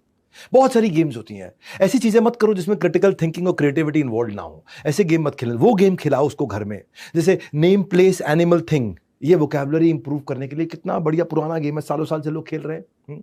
कि नेम प्लेस, यानी प्लेस, प्लेस क्या, अमेरिका, ए खत्म हुआ तो अगला ए से चालू होगा, अंटार्कटिका, फिर ए खत्म हुआ तो फिर ए से चालू होगा, अहमदाबाद, अब डी से चालू होगा, दिल्ली, अब आई से चालू होगा, इंदौर। इस चक्कर में उसकी वोकैबुलरी अच्छी हो जाती है। या फिर उसको मसालों के नाम हिंदी इंग्लिश में कराओ, हाँ, कि नमक को इंग्लिश में सॉल्ट बोलते हैं, हल्दी को टर्मरिक बोलते हैं, जीरा को क्यूमिन सीड्स बोलते हैं, मेथी को फेनुग्रीक बोलते हैं, सौंफ को फनल सीड्स बोलते हैं। अब कई लोगों को नहीं मालूम ये। राई को क्या बोलते हैं, मस्टर्ड सीड बोलते हैं, इलायची को कार्डमम बोलते हैं। ये ऐसी गेम्स खिलाओगे ना तो वो गेम खेलेगा, मजा भी आएगा और सीखेगा। हाँ, बर्तन होते हैं, अब बर्तन में ओखली को मोटर बोलते हैं, नहीं मालूम। चकला बेलन, बेलन से आप पीट तो देते हो, लेकिन बेलन को बोलते क्या, रोलिंग बोर्ड और रोलिंग पिन, मालूम होना चाहिए बच्चों को। केतली को केटल बोलते हैं, कढ़ाई को वॉक बोलते हैं, तवा को ग्रिडल बोलते हैं, छलनी को सीव बोलते हैं, कद्दूकस को गाटर बोलते हैं। ये सिखाओ उसको, एंटोनिम सिनोनिम सिखाओ उसको। Giant, dwarf, arrogant, humble, knowledge, ignorance, उसको सिखाओ। अटैक, डिफेंड, सनी, क्लाउडी, उसको blunt, sharp, marvellous, terrible, timid, bold, उसको कुछ वर्ड सिखाओ। तो उससे क्या है, सीखते सीखते उसको मजा आने लगेगा। जो चीज आप चाहते हो बच्चा याद रखे, उसको गेमिफाई कर दो, उसमें गेम डाल दो। प्लेइंग गेम्स जिसमें क्रिटिकल थिंकिंग नहीं है, ऐसा नहीं होना चाहिए। इसी को बोलते हैं कंस्ट्रक्टिव एंटरटेनमेंट। मॉन्यूमेंट याद कराओ, ताजमहल कहाँ है, आगरा में। जंतर मंतर कहाँ है, दिल्ली में। आमिर फोर्ट कहाँ है, जयपुर में। हवा महल कहाँ है, जयपुर में। या फिर चार मीनार कहाँ है, हैदराबाद में। गेटवे ऑफ इंडिया कहाँ है, मुंबई में। सिटी पैलेस कहाँ है, उदयपुर में। अच्छा ये बताओ, चेंज कर दो, उसको पूछो अमृतसर में क्या है, गोल्डन टेंपल। ऐसी इसको शहरों के निकनेम्स उसको याद कराओ। निकनेम क्या है, जोधपुर का निकनेम ब्लू सिटी, मैसूर का ग्रीन सिटी, जयपुर का पिंक सिटी, अहमदाबाद का मैनचेस्टर ऑफ इंडिया, आनंद का milk city of India, diamond city of India Surat में है, सिटी ऑफ नवाब लखनऊ है, क्वीन ऑफ हिल्स मसूरी है। आप उसको अलग से बहुत सारे, अब जितने मुझे याद आ रहे फटाफट से बता रहा हूं आपको। सिल्क सिटी कौन सी, भागलपुर। लेदर सिटी कौन सी, कानपुर। तो ये याद कराओ उसको ऐसे, वो गेम खेलते खेलते बहुत कुछ सीख जाएगा। वो गेम जिसमें क्रिटिकल थिंकिंग नहीं, जो चाहते हो बच्चा याद करो, उसे गेमिफाई कर दो। कब से बोल रहा हूं मैं, फ्री फ्लोइंग चीज नहीं, जो गोल ओरिएंटेड चीजें हो। मंदिर उसको याद करो, बिल्कुल बहुत छोटा बच्चा है, मंदिर में ले जाओ, उसको पूछो ये कौन से भगवान है, मतलब पूछो दुर्गा देवी कहां है, तो भाग के जाएगा, दुर्गा देवी को छू के आएगा। हाँ, सीताराम कहां है, भाग के जाएगा, सीताराम को छू करके आएगा। शिव पार्वती कहां है, भाग के जाएगा, पार्वती शिव को छू के आए। गणेश जी कहां है, भाग के जाए, गणेश जी को छू करके आए। हनुमान जी कहां है, भाग के जाए, हनुमान जी को मत्था टेक करके आए। हाँ, शिवलिंग कहां है, भाग के जाए, शिवलिंग को मत्था टेक के आए। राधा कृष्ण कहां है, भाग के जाए, राधा कृष्ण को मत्था टेक करके आए। हाँ, आप डिक्शनरी होती है, डिक्शनरी पकड़ा दो उसके हाथ में, उसको बोलो डिक्शनरी में ए से लेकर जेड तक 26 लेटर हो गए। हर दिन एक लेटर को उठा लो उस अल्फाबेट से, ए से उठा लो, आज बी से उठाएंगे, आज सी से उठाएंगे, आज डी से उठाएंगे, आज ई से उठाएंगे, आज जेड से उठाएंगे। और एक दिन में एक शब्द सीखे, वो उसका मीनिंग क्या है वो सीखे। आप उसको, और नहीं तो कुछ कम से कम राज्य की कैपिटल सिखानी शुरू कर दो। आप गूगल बॉय का इंटरव्यू देखा था आपने हमारे बड़ा भारत चैनल पे, मेरे ख्याल 2 मिलियन व्यूज हो चुके होंगे। हाँ, वो जो गूगल बॉय ऑफ इंडिया, अब वो कौटिल्य पंडित को ऐसी तो माता पिता ने सिखाया था, उसको बचपन से यही सब सिखाते थे वो। हाँ, मणिपुर की कैपिटल इम्फाल, सिक्किम की कैपिटल गैंगटॉक, हिमाचल की कैपिटल शिमला, गुजरात की कैपिटल गांधीनगर, केरला की तिरुवनंतपुरम, आसाम की दिसपुर, गोवा की पानाजी, आंध्र प्रदेश की अमरावती। याद नहीं रहती है, लेकिन आप ये गेम्स खेलोगे उसको याद हो जाएंगे। टाइम बिताओ उसके साथ में, बच्चे के साथ में। और वो मैं बार बार आपसे बोल रहा हूं, जो चीज चाहते हो वो सीखिए, उसको गेमिफाई कर दो। प्लेइंग गेम में ना आपको बस सिंपल इतना करना है कि बोर्ड गेम, चेस खिला दो, स्क्रैबल खिला दो, क्रॉसवर्ड खिलाओ, पिक्शनरी खिलाओ, प्रॉब्लम सॉल्विंग कराओ, कॉन्सेंट्रेशन बढ़ाओ, मेमोरी रिकॉल उसकी बढ़ेगी, ज्वेलरी मेकिंग, सोप मेकिंग, लड़की है तो कितना कुछ आप कर सकते हो। और कुछ नहीं तो एटलस पकड़ा दो, लगा रहेगा एटलस के साथ। मैंने ये थॉट प्रोसेस को रखा था अपनी टीम के साथ, लीडरशिप के साथ। जब मैं ये सेमिनार करने जा रहा था ना, उस सेमिनार के बारे में, आज के सेमिनार के बारे में मैंने आज से 1.5 साल पहले, 1 साल पहले सोचा था बहुत डिटेल में। और तब मैंने बड़ा बिजनेस जूनियर बिल्ड करना शुरू किया था कि हमारे को विजुअल लर्निंग देनी है बच्चों को, ताकि उनकी क्यूरियोसिटी, इमेजिनेशन रहे। और वही बड़ा बिजनेस जूनियर हमने किया। Fun, quizzes, drag and drop, match the column, real life video, caterpillar butterfly कैसे बनती है उसकी रियल लाइफ वीडियो दी हमने। कंसेप्चुअल क्लैरिटी आ जाती है उससे बच्चों को। अगर सिविक्स भी सिखानी है उसको, रीजनल कल्चरल डाइवर्सिटी को विजुअली सिखाया हमने बड़ा बिजनेस जूनियर के अंदर। Academics, 21st century skill, entrepreneurial skill सिखाएं, एग्जाम के साथ भी, एग्जाम के बाद भी, यानी कि एकेडमिक स्कोर और पर्सनालिटी स्कोर। हमने सिस्टम ऐसा बनाया, माइक्रो लर्निंग की है। 3 घंटे की पढ़ाई 30 मिनट में बच्चा कैसे कर ले। जो 3 घंटे किताब से पढ़ेगा वो 30 मिनट में हमारी ऐप पे आके पढ़ लेता है स्कूल की पढ़ाई, चाहे वो दूसरी क्लास, 5वीं क्लास, 8वीं क्लास, 12वीं क्लास, किसी भी क्लास से पढ़ता हो। एड फ्री प्लेटफॉर्म है, कोई एडवर्टीजमेंट बीच में आएगा नहीं, कुछ और है नहीं, तो आपको वीडियो ढूंढने में कोई दिक्कत नहीं, आपका टाइम सेव होता है। हमने एग्जाम के बाद भी, हमारी सबसे बड़ी स्ट्रेंथ है, बड़ा बिजनेस है ना, आपके बिजनेस में आपके बच्चे को बचपन से एंटरप्रेन्योरशिप और कॉर्पोरेट लीडरशिप सिखा देते हैं कि एंटरप्रेन्योरशिप क्या होती है, आइडिया जनरेशन कैसे होता है, गोल सेटिंग कैसे करते हैं, स्ट्रेंथ और वीकनेस कैसे ढूंढते हैं, इमेजिनेशन इनोवेशन कैसे आएगा। हमने केवल 7,999 साल की फीस रखी है, 8,000 रुपए से कम, 7,999 पूरे साल की फीस रखी है। इनॉग्रल ऑफर है, इसका प्राइस बढ़ेगा आगे। हमने concept of saving and spending बच्चे को सिखाया, स्टोरी टेलिंग सिखाया, जिंगल, लोगो, कलर, स्टाइल क्या होते हैं, ये ब्रांड कैसे बनाओगे कल को अपनी लाइफ में जब बिजनेस बिल्ड करोगे, टेक्नोलॉजी कोडिंग कैसे सीखोगे, प्रोडक्ट की जर्नी कैसे बनाओगे, यूआई यूएक्स कैसे तैयार करोगे, मिनिमम वायबल प्रोडक्ट कैसे तैयार करोगे। ये मैं बोल रहा हूं आपको कि अगर छोड़ दिया बीच में मेरा साथ तो कैसे बनेगी आपकी बात। ये बड़ा बिजनेस जूनियर, ये पेड प्रोडक्ट है हमारा 7,999 का। फिलहाल उसकी बाद में करूंगा, पहले अभी 8वीं स्ट्रैटेजी पे आता हूं, change in behaviour versus change in belief. जो बच्चा बिहेव करता है आप उसको बदलना चाहते हो, ये बदलना है, ये नहीं बदलना जो वो कर रहा है, ये बदलना, इधर इधर इधर। ये बदल गया ना तो ये बदल जाएगा, ये अपने आप बदल जाएगा। सुनो सुनो सुनो, सबको चाहिए रिजल्ट, रिजल्ट के पीछे होता है डूइंग, डूइंग के पीछे होता है बीइंग। हाँ, रिजल्ट तब बदलेगा जब डूइंग बदलेगा, और डूइंग तब बदलेगा जब बीइंग बदलेगा। ये बोल रहा हूं, बिलीफ से बनता है बिहेवियर। हाँ, आपको हाथी की वो कहानी पता है ना, क्या हाथी को मोटी मोटी चेन से बांध के रखते हैं पहले, और बाद में उस हाथी को कुछ साल के बाद उसको जूट की पतली रस्सी से बांध के छोड़ देते हैं खूंटे पे।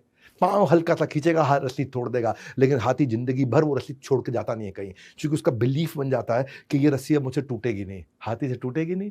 अरे ऐसी ऐसी तो सैकड़ों रस्सियां रोज तोड़े, वो हर मिनट में तोड़े, लेकिन वो हाथी तोड़ता नहीं है क्योंकि उसका बिलीफ बदल जाता है। ऐसे बच्चे का बिलीफ बदलना है, बिहेवियर नहीं बदलना है। हाँ, वो कैसे सोचे ये बदलना है। उसको सॉरी बुलवाना नहीं है, उसको सॉरी सोचवाना है। वो सोचे, उसको थैंक यू जबरदस्ती बुलवाना नहीं है, उसको थैंक यू सोचने लायक बनाना है, तो बोल तो वो अपने आप देगा। जो शराबी होता है ना, शराबी को कितना मर्जी रोक लो, बाथरूम में जाकर के शराब पी लेगा, कहीं भी पी लेगा, सीक्रेटली पिएगा, अकेले पिएगा, क्योंकि उसको आप ऐसे ही, आपको बिलीफ बदलना है, बिहेवियर को नहीं रोकना है। बैड बिहेवियर को क्रिटिसाइज करने से बात नहीं बनेगी। सुबह जल्दी क्यों नहीं उठते तुम बिल्कुल सुबह जल्दी नहीं उठते, घटिया बच्चा हो तुम, पलट के जवाब देते हो, अंकल से ठीक से बात नहीं करी, तुम टीवी बहुत देखते हो, तुम तो ऐसे हो, तुम तो वैसे। इस सबसे बात नहीं बनेगी। बात ये यहां से बदल दो तो ये अपने आप बदल जाएगा। हाँ, फोकस ये है कि हम आइडेंटिफाई करें कि कैसे बिलीफ को बदला जाए। उसके लिए उसका मोबाइल छीन लो, टीवी का रिमोट छीन लो, ये अपने बिहेवियर बदला। बिहेवियर नहीं बदलना है, बिलीफ बदलना है। कब से कह रहा हूं मैं आपको। हाँ, आप उसको नेगेटिव पनिशमेंट मत दो, पॉजिटिव पनिशमेंट दो। मैं बताऊंगा उसके बारे में, वो आपको पॉजिटिव रिजल्ट कैसे देता है। हाँ, आप देखो, अब देखो क्या हैबिट है उसकी, बहुत ज्यादा टीवी देखता है, बहुत ज्यादा वीडियो गेम खेलता है, बिल्कुल पलट के उल्टा जवाब देता है आपको। या बहुत क्लेप्टोमीनिया समझते हैं, बिना बात के चोरी करना, छोटी छोटी चोरी करना, अनकंट्रोल डिजायर ऑफ स्टीलिंग, कहीं से भी कुछ भी उठाकर चोरी कर लेना, unsocial, anti social, abusive, compulsive lying, bully, ये सब जो कमियां उसके अंदर, ये बिहेवियर हैं।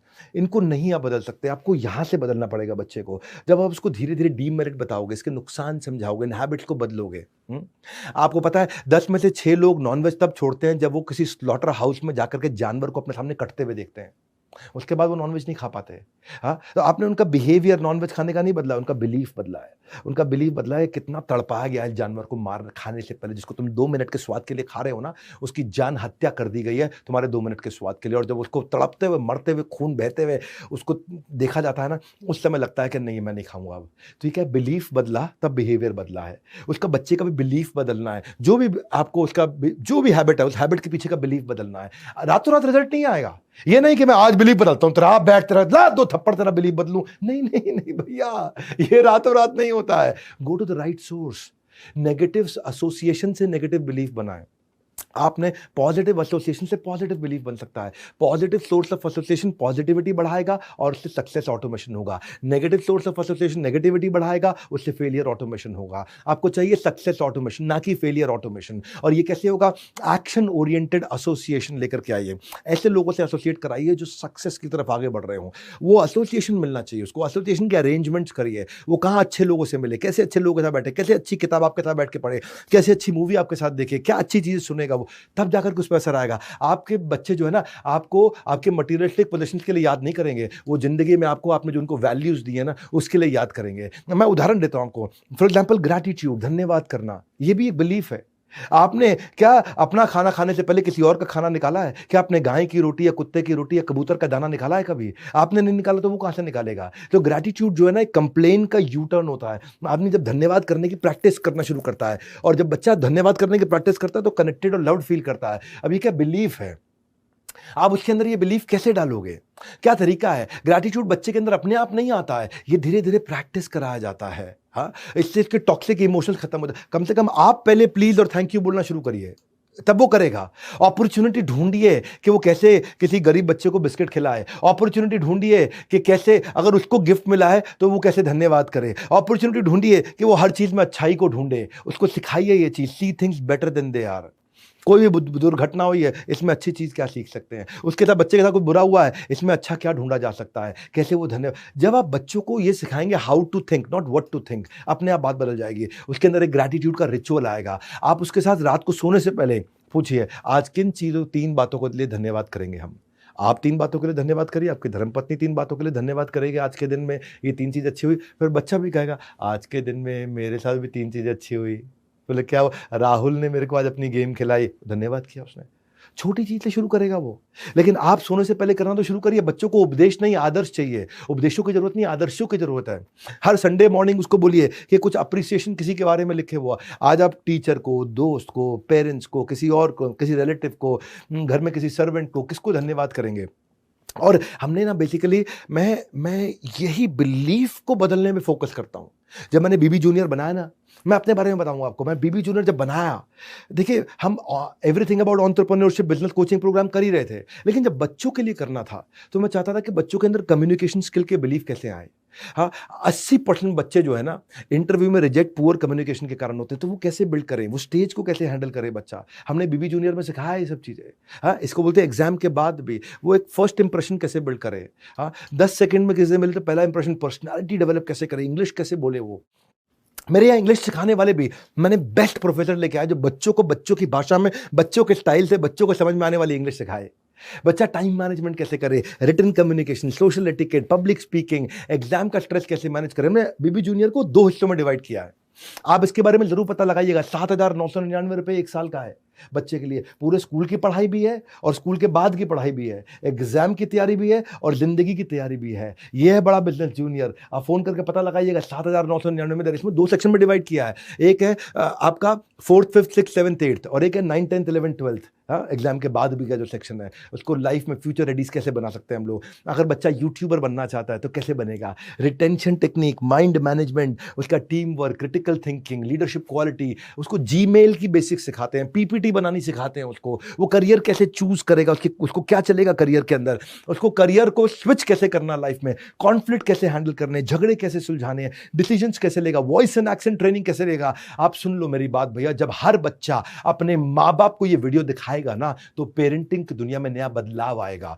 जब ये वीडियो हर माँ बाप को दिखाया जाएगा, पेरेंटिंग की दुनिया में नया बदलाव लाया जाएगा। मैं ऐसा कंटेंट दे रहा हूं जो कहीं अवेलेबल नहीं है। मैं चल रहा हूं 9वीं स्ट्रैटेजी पे। बड़ा बिजनेस जूनियर तो मैं रेवोल्यूशन लेके आया हूं, लेकिन आज के वीडियो में जो 21 स्ट्रैटेजी के रेवोल्यूशन है, गेम चेंजर है। 9वां सुनिए, build a culture of reading. क्या होता है रीडिंग? हाँ, आपको पता है, गाड़ी अगर गराज में पड़ी रहे तो पक्का खराब हो जाएगी, कभी नहीं चल सकती। मशीन अगर अनयूज पड़ी रहे, पक्का खराब, जंग लग जाएगा, नहीं चल सकती। उसी तरह ब्रेन को अगर इन्वॉल्व नहीं किया जाए, कंटिन्यूस लर्निंग ना हो, तो वो भी खराब हो जाता है, रिजल्ट नहीं देता है। रीडिंग से ना सेल्फ फुलफिलमेंट, क्रिएटिविटी, इनोवेशन और ब्रेन की वर्किंग, लाइफ लंबी हो जाती है बच्चे की। वो डाइवर्स और मीनिंगफुल तरीके से नई नॉलेज को एक्वायर करता है। लेकिन बच्चा पढ़ना नहीं चाहता। आप कहोगे भाई साहब मेरा बच्चा पढ़ता नहीं, ये सब बोलते आप अच्छा रहे हो, मेरा बच्चा कैसे पढ़ेगा? रातों रात नहीं पढ़ेगा। हाँ, इसके लिए आपको उसको प्रैक्टिस करानी पड़ेगी। एक बात बताऊं, जिनकी पढ़ने की आदत है ना, उनका डिमेंशिया खत्म हो जाता है। डिमेंशिया समझते हैं? भूलने की बीमारी। हाँ, जिन माँ बाप को भूलने की बीमारी है ना ज्यादा, जो 40 45 50 की उम्र के बाद भूलने लगते हैं, इसका कारण ये भी है कि वो जरा पढ़ते नहीं है, उन्होंने वेल ऑयल्ड मशीन नहीं रखा है यहाँ पे। आपका स्पीड ऑफ लर्निंग प्रोसेस बढ़ता है। क्यों? क्योंकि न्यूरॉन होते हैं ना ब्रेन के, वो खुलते हैं, न्यूरल पाथवे खुलते हैं। जब ब्रेन के अंदर करोड़ों अरबों न्यूरल पाथवे खुलते हैं तो इंपल्स अंदर ट्रैवल करता है, उसके अंदर आपकी फास्टर लर्निंग होती है। क्योंकि ब्रेन के अंदर की फैकल्टीज खुलती हैं तो कंटेंट अंदर एब्जॉर्ब होता है। हाँ, आप जो आदमी ज़्यादा पढ़ता है ना, he can actually think big and out of the box. वो बड़ा सोच सकता है, बाहर सोच सकता है, नया सोच सकता है। क्योंकि आज का रीडर कल का लीडर है। सुन लो भैया क्या बोल रहा हूं, आज का रीडर कल का लीडर है। जो ऐसे कहते हैं कि not all readers are leaders but all leaders are readers for sure. इसीलिए कहते हैं किताब जैसा वफादार कोई भी दोस्त नहीं है। बिल गेट्स 50 किताब एक साल में पढ़ते हैं, जुकरबर्ग एक किताब 2 हफ्ते में पढ़ता है, मुकेश अंबानी 2 घंटा रोज पढ़ते हैं, स्टीव जॉब्स एक किताब हर महीने, गांधी ने 11,000 किताबें अपनी जिंदगी में पढ़ी थी, बराक ओबामा 1 घंटा रोज पढ़ते हैं, जैक मा, या मैं खुद भी रोज 2 घंटा पढ़ता हूं। मेरे को ऐसा लगता है कि जब भी कोई टेलीविजन ऑन कर दे तो उस समय आप दूसरे कमरे में जाकर के पढ़ना शुरू कर दो, इसलिए टेलीविजन आपका सबसे अच्छा दोस्त है। एक बात बता दूं आपको, रीडिंग को इंस्पायरिंग बनाया जा सकता है, लेकिन अगर बच्चे को कुछ भी पढ़ने का मन नहीं कर रहा तो ये देखो कि क्या पढ़ने का मन कर सकता है उसका। पढ़ना अपने आप में इंस्पायरिंग नहीं होता, लेकिन अगर पढ़ने को किसी गोल के साथ लिंक कर दें, हाँ, आप एक रीडिंग का स्पेस बनाइए घर में और बच्चे को एक पर्पस दीजिए छोटा सा कि क्यों पढ़ना है। पढ़ना है, पढ़ो पढ़ो पढ़ो नहीं, क्यों पढ़ें, इसको पढ़ने से क्या फायदा होगा। पहले दिमाग में कॉन्सेप्ट डालें, फिर वो कंटेंट पढ़ेगा। हाँ, उसको बताएं कि ये टास्क सीखेंगे हम पढ़ने से, आप भी पढ़ो मैं भी पढ़ूंगा, ये टास्क सीखेंगे। हाँ, उसको सीखने पे फोकस करिए रीडिंग से पहले, लर्निंग बिफोर रीडिंग। लर्निंग को गोल बनाइए, क्या सीखेंगे, क्या नई चीज सीखने वाला है मेरे बेटे आज तो बता, इस हफ्ते में हम क्या सीखेंगे नया, इस हफ्ते में हम कोडिंग का ये चैप्टर सीखेंगे, मतलब ये मुद्दा सीखेंगे, ये नई चीज सीखेंगे। हाँ, ये सीखेंगे कि भाई फ्लाइट की टिकट बुक कैसे कराई जाती है, ट्रेन की टिकट बुक कैसे कराई जाती है, अब उसके अराउंड पढ़ो। तो उसे कोई गोल दे दिया तो वो ढूंढ ढूंढ के पढ़ना शुरू कर देगा। लर्निंग को ऑब्जेक्टिव बनाओ, रीडिंग को ऑब्जेक्टिव बनाओ। रीडिंग कभी भी अच्छी नहीं होती, इंस्पायरिंग नहीं होती है। सीखने के लिए रीडिंग करना है, रीडिंग करने के लिए रीडिंग नहीं करना है। उसको बोलो पढ़ पढ़ पढ़ पढ़ पढ़, नहीं पढ़ेगा, लेकिन उसको समझ में आ जाए कि रीडिंग से मुझे क्या सीखने को मिले, क्या एप्लीकेशन मिले, मुझे क्यों पढ़ना है, इसका पर्पस मिल जाए। क्योंकि रीडिंग जो है ना वो contributing activity, absolute activity, reading सब कुछ नहीं है जिंदगी में। मैं ये नहीं कह रहा रीडिंग का कल्चर बनाओ, रीडिंग करनी कर, रीडिंग क्यों करूं, उसको पर्पस हो तो रीडिंग अपने आप करेगा वो। हाँ, आग सीने में लगाते, पीछे नहीं लगाते। सीने में आग लगाओगे, पीछे आग लगाओगे जल जाएगा, सीने में आग लगाओगे इतिहास रच देगा। उसके सीने में आग लगाओ, ये पढ़ना क्यों है, उसको इंस्पायर्ड रीडिंग, प्रेस्क्राइब्ड रीडिंग नहीं, प्रेशराइज्ड रीडिंग नहीं, inspired reading. Reading self driven हो जाए उसके लिए। और अगर वो पढ़े तो उसको सक्सेस को सेलिब्रेट करो। मैंने भी रीडिंग को आसान करने के लिए जब अपनी लीडरशिप के साथ डिस्कशन किया तो 1 साल लगाया आपने इस पे, इस एडटेक कंपनी के अंदर कंटेंट को सीबीएसई से सर्टिफाई कराया, स्ट्रक्चर्ड कंटेंट लेके आए और 3000 पब्लिशर्स का कंटेंट ला करके अपनी ऐप में डाल दिया। आज मैं डंके की चोट पे कह सकता हूं, बड़ा बिजनेस जूनियर खरीदने के बाद आपको इस पब्लिशर की, उस पब्लिशर की, फलाने की, ढिकाने की, सबकी किताब खरीदने की जरूरत नहीं। बाइलिंगुअल बनाया कि रीडिंग आसान हो जाए बच्चे के लिए, हिंदी में भी इंग्लिश में भी, उसका ऑडियो भी डाल दिया, वीडियो भी डाल दिया, यूकेजी भी डाल दिया और 12th तक डाल दिया, on the fly Hindi English. और फिर भी अगर आप चाहते हो इंटरनेट बंद करना है तो इंटरनेट बंद कर दो, बच्चा मोबाइल में ऑफलाइन पढ़ सकता है। हमारे यहाँ पे हमारी ऐप में हमने ऑफलाइन का मोड डाल दिया कि ये ना हो कि बच्चा इंटरनेट पे कुछ और करने लग जाए। टॉपर की आंसर शीट डाल दी, जितने भी टॉपर्स हैं उन्होंने इस क्वेश्चन को कैसे सॉल्व किया। हाँ, ये 10th और 9th क्लास में होता है। ये बच्चों से जुड़ी हर समस्या को कह पाओगे अब बस। लेकिन उससे पहले आगे बढ़ते हैं, समझते हैं टिप नंबर 10वीं strategy, inspirational story for growth mindset. कहानी याद रह जाती है, स्टोरी जिससे ग्रोथ होती हो बच्चे की। सुनो मेरी बात को, स्टोरी ऐसी कहानी जिससे आपके बच्चे की ग्रोथ होती हो। कब कर सकते हैं? बेड टाइम, स्लीप टाइम, ये कहानी का टाइम होता है। याद है दादा दादी नाना नानी की कहानियां? आज भी होनी चाहिए।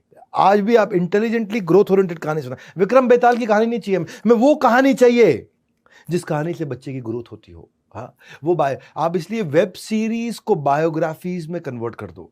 घर पे कोई वेब सीरीज नहीं चलनी चाहिए, केवल बायोग्राफी चलनी चाहिए। वो स्टोरी, वो आउटकम ओरिएंटेड कंटेंट जो कंज्यूम कर रहे हैं हम लोग। हाँ, ये नहीं कि आज आपने ये ठीक नहीं किया, आज आपने वो ठीक नहीं किया, आज आपने ये गलत किया।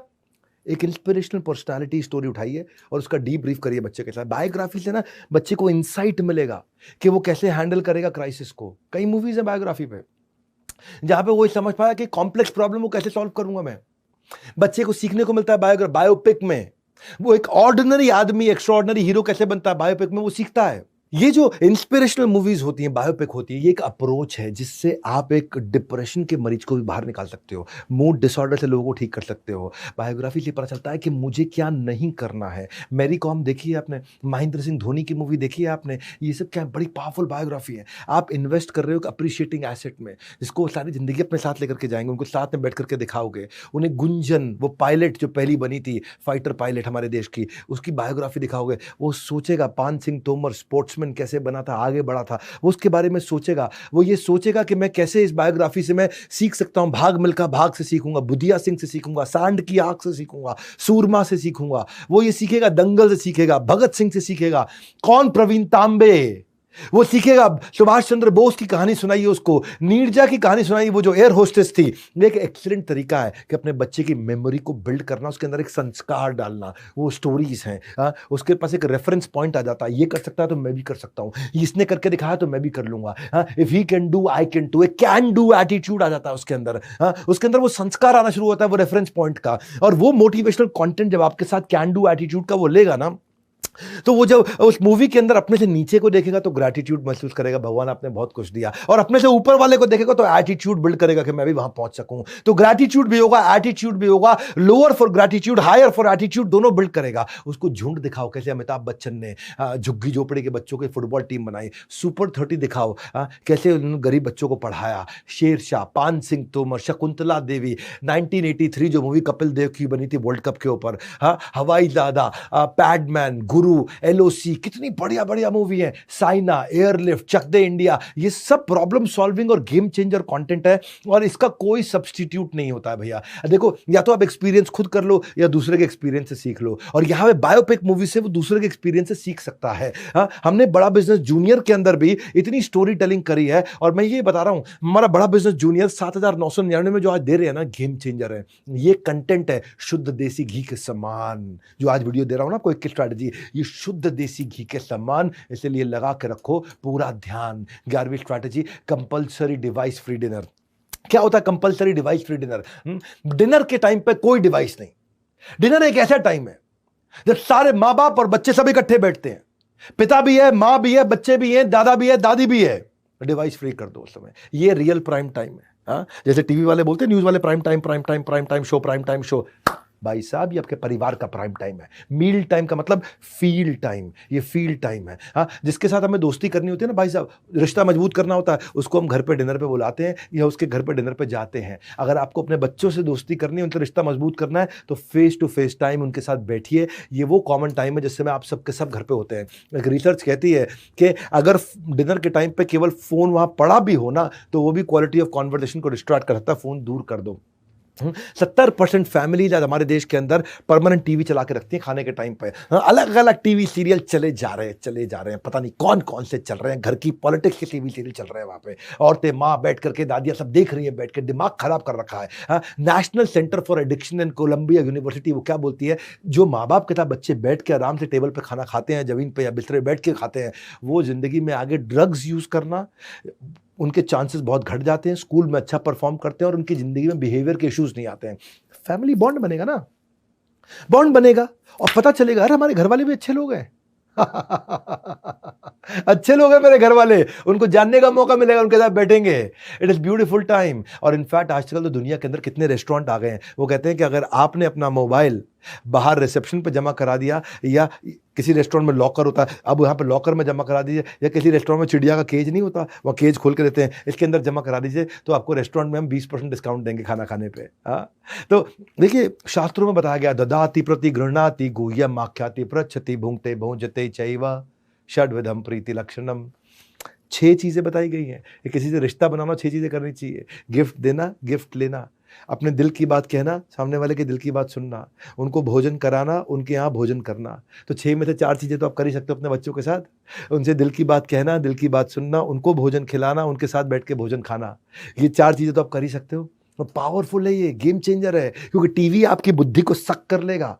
एक रिसर्च हुआ था, 300 लोगों में 150 लोगों को मोबाइल दिया खाना खाने के साथ साथ, और बाकी 150 लोगों को केवल खाना खाने के लिए दिया कि साथ बैठ के खाना खा लो। और बाद में पूछा गया किसका क्वालिटी टाइम अच्छा था, और ऐसा पता चला कि जिन्होंने बिना मोबाइल के खाना खाया उनका क्वालिटी टाइम और इमोशन ज़्यादा अच्छा था।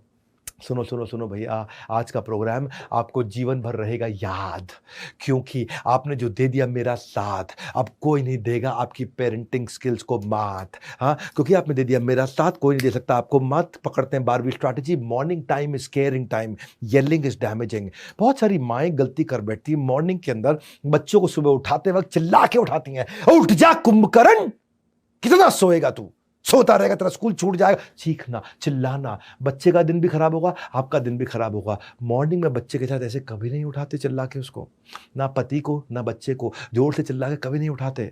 हाँ, आज इस समय एक स्कूल के जो काउंसलर होते हैं, वहाँ सर्वे में बताया गया कि सबसे ज़्यादा बच्चे इस बात से परेशान है कि हर दिन मेरी माँ मुझ पर सुबह सुबह चिल्लाती है। हाँ, वहाँ पूछते हैं, how should I deal with my mom, she yells at me early morning for no reason. बच्चे बोलते मेरी माँ के पास का सीरियस एंगर इशू है, मैं और नहीं ले सकता इसको, मैं और नहीं ले सकता। अपसेट रहते हैं बच्चे इसको लेकर के। स्कूल काउंसलर में सबसे बड़ा इशू ये आ रहा है, जैसे बच्चे बोलते हैं हर रोज़ मेरी माँ मुझे सुबह रुला करके स्कूल भेजती है, हर रोज़ सुबह चिल्लाती है मेरे ऊपर। हाँ, हर every day she makes me cry every morning. मैं रोज़ रात को सोते हुए डरता हूँ कि there will be no day where I will wake up without fear और टीयर। हाँ, या तो मैं रोऊंगा या मैं घबराऊंगा, वो रोज़ हो रहा है मेरे साथ में। ये जो है ना, आज बच्चे, और ऐसा करोगे ना तो बच्चे डिसेंसिटाइज हो जाएंगे, बिल्कुल वो सेंसिटिव नहीं रहेंगे इन सब चीज़ों को, ढीठ हो जाएंगे, बिल्कुल बर्बाद हो जाएंगे। वैसे मैं समझ सकता हूँ कि माँ ऐसा करती क्यों है। माँ ऐसा इसलिए करती है क्योंकि उसकी खुद की बहुत टेंशन है। क्योंकि एक मिडिल क्लास हाउस होल्ड के अंदर जहाँ नौकर चाकर बहुत सारे नहीं है, वहां पे थोड़ा सा भी ऑल्ट्रेशन होता है तो सारे शेड्यूल खराब हो जाते हैं। क्योंकि सास ससुर को चाय चाहिए ना, हस्बैंड को नाश्ता चाहिए, सामान पैक करके दो, जूता किधर, मौजा किधर, कच्छा किधर, कपड़ा किधर, फटाफट दो। वो पति अपना चिल्ला रहा है, बच्चों की स्कूल की बस है, वो मिस ना हो जाए, सास ससुर अपना मांगे, देवर भी है, उसकी शादी नहीं हुई तो देवर को भी ध्यान रखो, उसको भी चाय बना के, अरे इतनी दिक्कत चल रही है सुबह सुबह। इसलिए माँ परेशान होती है, और माँ का सैचुरेशन पॉइंट आ जाता है, और माँ का blood pressure, heart rate, adrenaline level सब बढ़ता है, वही बच्चे का भी बढ़ने लगता है। ये पैसिव स्मोकिंग की तरह है। ये माँ का गुस्सा बच्चे के अंदर जाता है, ये पैसिव स्मोकिंग की तरह है। और माँ इसलिए चिल्लाती है, माँ को लगता है मैं चिल्लाऊंगी तो मैं कंट्रोल में फील करूंगी, मैं डोमिनेट कर पाऊंगी, तो लोग मेरी सुनेंगे, इसलिए मेरे को चिल्लाना चाहिए। नहीं सर, क्रिएटिव तरीका निकालो।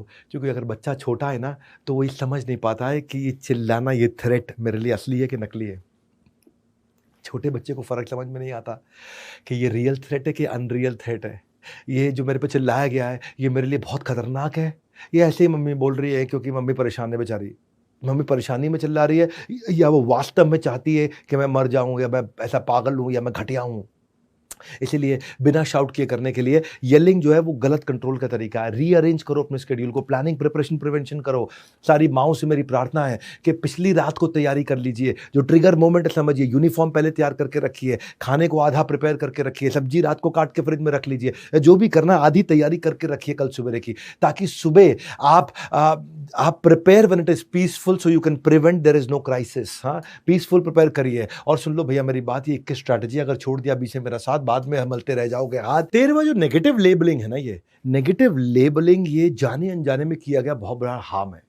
ये एक डीप रूटेड साइकोलॉजिकल डिस्ट्रेस देता है बच्चे को, जब आप उसे गलत लेबल दे देते हो बच्चे को नाम से, उसके सेल्फ कॉन्फिडेंस को उखाड़ देते हो। जो आपकी लैंग्वेज है ना बच्चे के लिए, उसको चेक करो, जाने अनजाने में कोई ऐसी बात ना बोल बैठो आप। हाँ, एक सर्वे के हिसाब से जो कॉमनली माएँ आजकल घर में बच्चों को बोल रही है ना, इन शब्दों को बैन कर देना चाहिए, क्योंकि बच्चे के मन में आ जाती हैं कुछ इतने खतरनाक शब्द। इस घर पे बोझ है तू, मनहूस कहीं के, तेरा कुछ नहीं हो सकता, भगवान जाने कहाँ से आ गया ये, तू कुछ नहीं कर सकते, भाड़ में जा, जहन्नुम में जा, तेरे दिमाग में कुछ घुसता नहीं, तुझे कोई प्यार नहीं करता, सब तुझसे नफरत करते हैं, तू पनौती है, तू जौक है, खून चूसने के लिए आ गया। जब भगवान बुद्धि बांट रहा था तो तू छन्नी लेके खड़ा था, गंदी नाली का कीड़ा। क्या क्या बोल देते हैं, इमेजिन करिए, हद हो जाती है। जितना कहा है उतना करो, दिमाग मत चलाओ, डफर, सुअर, कुत्ता, उल्लू। तुझे पैदा करके इससे अच्छा कोई बच्चा गोद ले लिया होता हमने। हाँ, तेरा दिमाग उसके जैसा क्यों नहीं चलता? शर्मा जी के लड़के को देख, वर्मा जी के लड़के को देख, तेरे जैसा बच्चा कोई चाहता ही नहीं है आज। ये नेगेटिव लेबलिंग कितनी खतरनाक है।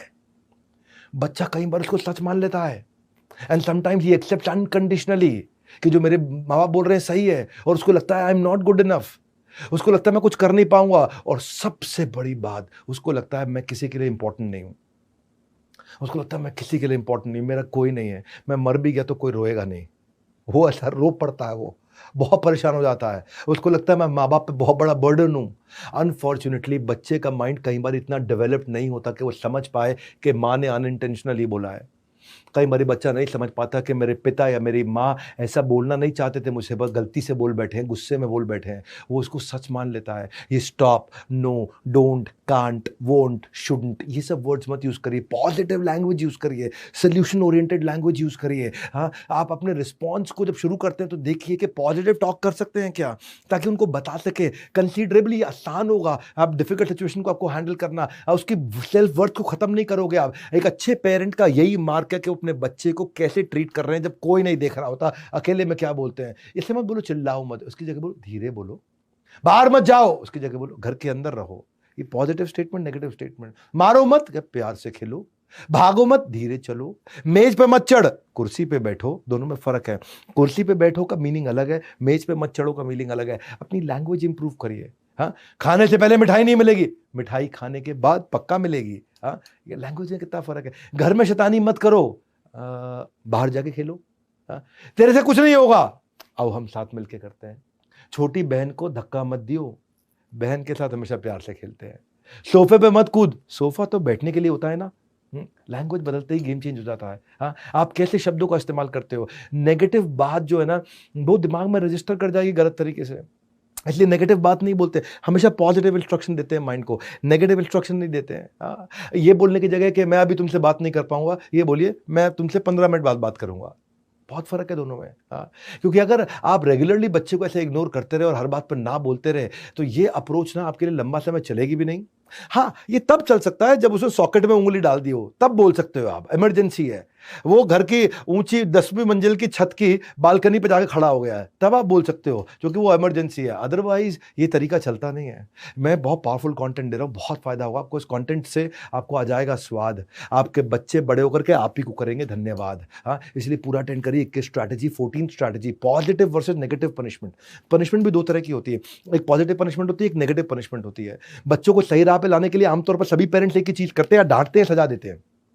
तो सजा भी दो तरह की है, पॉजिटिव भी है, नेगेटिव भी है। पॉजिटिव पनिशमेंट से संस्कार अच्छे बनते हैं। पॉजिटिव पनिशमेंट में एक एलिमेंट ऑफ लर्निंग होता है, यानी कि पनिशमेंट भी इंटेलिजेंटली दो, यानी कि बच्चे को अगर पनिश भी करना है इंटेलिजेंटली करो। नेगेटिव पनिशमेंट क्या है, thoughtlessly given punishment without consideration of learning. कोई फायदा हो ना हो, पर आप मुर्गा बन जा, तू मुर्गा बन जा अभी तू। नेगेटिव पनिशमेंट से बच्चे ढीठ हो जाते हैं। नेगेटिव पनिशमेंट से बच्चा कुछ सीखता नहीं है, ज्यादा जिद्दी बन जाता है। नेगेटिव पनिशमेंट क्या है, जैसे डांटना, मारना, पीटना, सामान छीन लिया, रिमोट छीन लिया, बाहर नहीं जाने देना, टीवी बंद कर दो, क्लास से बाहर निकाल देना, मुर्गा बना, ये सब नेगेटिव पनिशमेंट है। पॉजिटिव पनिशमेंट क्या है, पॉजिटिव पनिशमेंट जो है ना, ये पॉजिटिव पनिशमेंट वैसे तो ऑक्सीमोरोन है, दोनों अपने आप में उल्टी चीजें हैं। जैसे नेचुरल मेकअप, मेकअप नेचुरल नहीं होता है।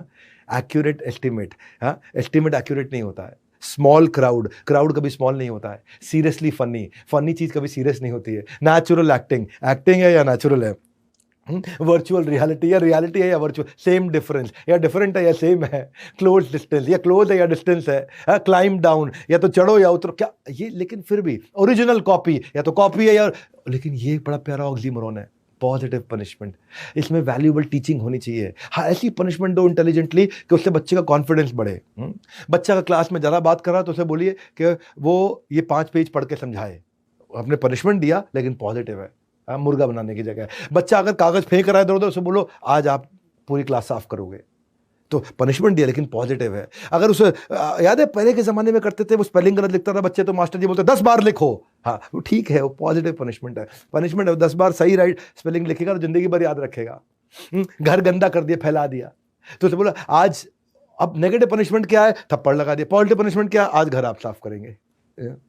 होमवर्क नहीं किया तो नेगेटिव पनिशमेंट क्या है, थप्पड़ लगा दिया, गाली दे दी। पॉजिटिव पनिशमेंट क्या है, फ्री पीरियड में आज आप बैठ के होमवर्क करेंगे। और फ्री पीरियड में सारे खेल रहे हैं, बैठ के होमवर्क कर, पनिशमेंट है लेकिन पॉजिटिव है, ये नेगेटिव नहीं है। हाँ, बच्चे आजकल घरों में माँ एक इस बात पे बहुत चिल्लाती है कि पानी की बोतल निकाली, फ्रिज से पी गया और खाली छोड़ के चला गया। कोई बात नहीं, खाली छोड़ के चला गया तो क्या करो, उसे सारी बोतल भरी है अब आप। हाँ, पनिशमेंट है लेकिन पॉजिटिव पनिशमेंट है। हाँ, खाना खा के डाइनिंग टेबल पे प्लेट छोड़ दी, आज सबकी प्लेट आप रखेंगे, पनिशमेंट है पर पॉजिटिव पनिशमेंट है। तो अगर दूसरे बच्चे का खाना खा गया तो वो टीचर करती है ना कभी कभार कि आज आप हमारे साथ में स्टाफ रूम में लंच करेंगे।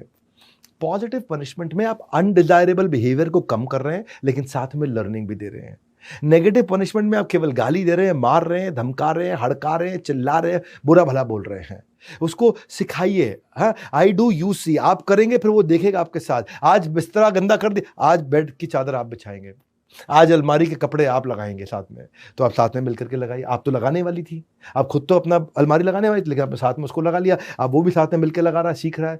फर्म बनिए, फेयर बनिए, फ्रेंडली बनिए। फर्म मतलब एकदम ऐसा सीधा बात करिए, फेयर मतलब ऐसा हार्श पनिशमेंट मत दीजिए, थोड़ी सी पनिशमेंट दीजिए, और फ्रेंडली मतलब बात इस टोन में, नॉन थ्रेटनिंग लैंग्वेज में, सॉफ्ट टोन में करिए कि वो आपके खिलाफ ना हो जाए बस कभी।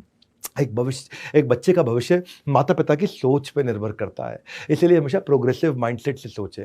मैंने बड़ा बिजनेस जूनियर को इतना प्रोग्रेसिव इसीलिए बनाया है, प्रैक्टिस सेशन बच्चों के लिए इसीलिए बनाया कि अगर उनको प्रैक्टिस सेशन करें भी तो क्रिएटिवली करें। मेरी बात सुनो, आप बड़ा बिजनेस जूनियर के बारे में जरूर पता लगा लीजिएगा। 7,999 में 1 साल की हम स्कूल की पढ़ाई भी करा रहे हैं, सारे के सारे पब्लिशर, सारे बोर्ड सब कवर कर लिए, और साथ में उसकी पर्सनैलिटी, उसकी जिंदगी की पढ़ाई भी करा रहे हैं। और बहरहाल 21 स्ट्रैटेजी में आज खुल रहे न्यू एज पेरेंटिंग के सबसे बड़े राज जानने के लिए अंत तक मेरे साथ बने रहिएगा। सारी स्ट्रैटेजी 15th पे आ गए। स्कूल का सिलेक्शन बड़ा क्रिटिकल होता है, school selection is very critical. हर माँ बाप अपने बच्चों को बेस्ट एजुकेशन, बेस्ट स्कूल देना चाहते हैं, पर घर के अलावा, क्योंकि सबसे ज्यादा समय वो बच्चा स्कूल में बताता है, इसलिए माँ बाप चाहते हैं सबसे बढ़िया स्कूल में करो, जिसकी ज्यादा फीस उतना बढ़िया स्कूल, जितनी ज्यादा फीस उतना बढ़िया स्कूल। अरे नहीं, कई बार पेरेंट्स दिखावे के लिए अपने बच्चे को महंगे स्कूल में भेज देते हैं, लेकिन, और ताकि वो अपने ग्रुप में सबको बोल सके, अरे मैं तो फलाने स्कूल में भेजता हूं, देखो 50,000 रुपए की फीस है, मैं 1 लाख की फीस, 2 लाख की फीस। वो सुनाना चाहते हैं लोगों को। नहीं सर, बिल्कुल मत करना ऐसा, कभी मत करना। पूछिए क्यों? इसलिए क्योंकि स्कूल के अंदर की फैसिलिटी अगर आपके घर के कंपैरिजन के आसपास हो तो ठीक है। अगर स्कूल के अंदर की फैसिलिटी और वहां बच्चे बहुत महंगी महंगी फीस देके आ रहे हैं, तो वहां के जो बच्चे हैं, अगर वहां की फैसिलिटी, बच्चे बहुत आगे एडवांस्ड हैं, तो उसको घर पे रह के अच्छा लगेगा ही नहीं।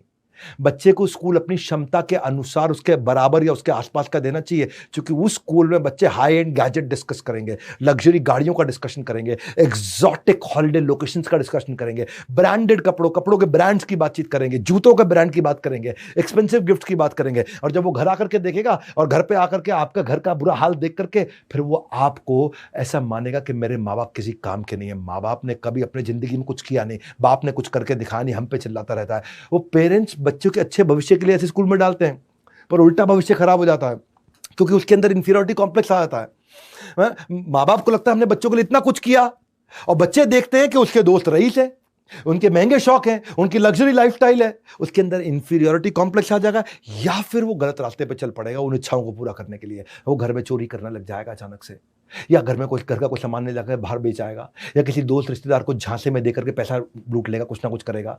या तो वो इंफीरियरिटी कॉम्प्लेक्स में दब जाएगा, या फिर वो कोई गलत काम करेगा, वो सफेद झूठ बोलना शुरू कर देगा, फैमिली फंक्शन में जाने से कतराएगा, आपके साथ उठेगा बैठेगा नहीं, आपको गरीब समझने लग जाएगा। हाँ, आपको ऐसे समझेगा जब तुम्हारी औकात नहीं तो मुझे स्कूल में डाला क्यों। महंगे स्कूल में डालने से फिर, इसलिए इसकी कोई गारंटी नहीं है कि महंगे स्कूल में बच्चों को डाल के विकास होगा।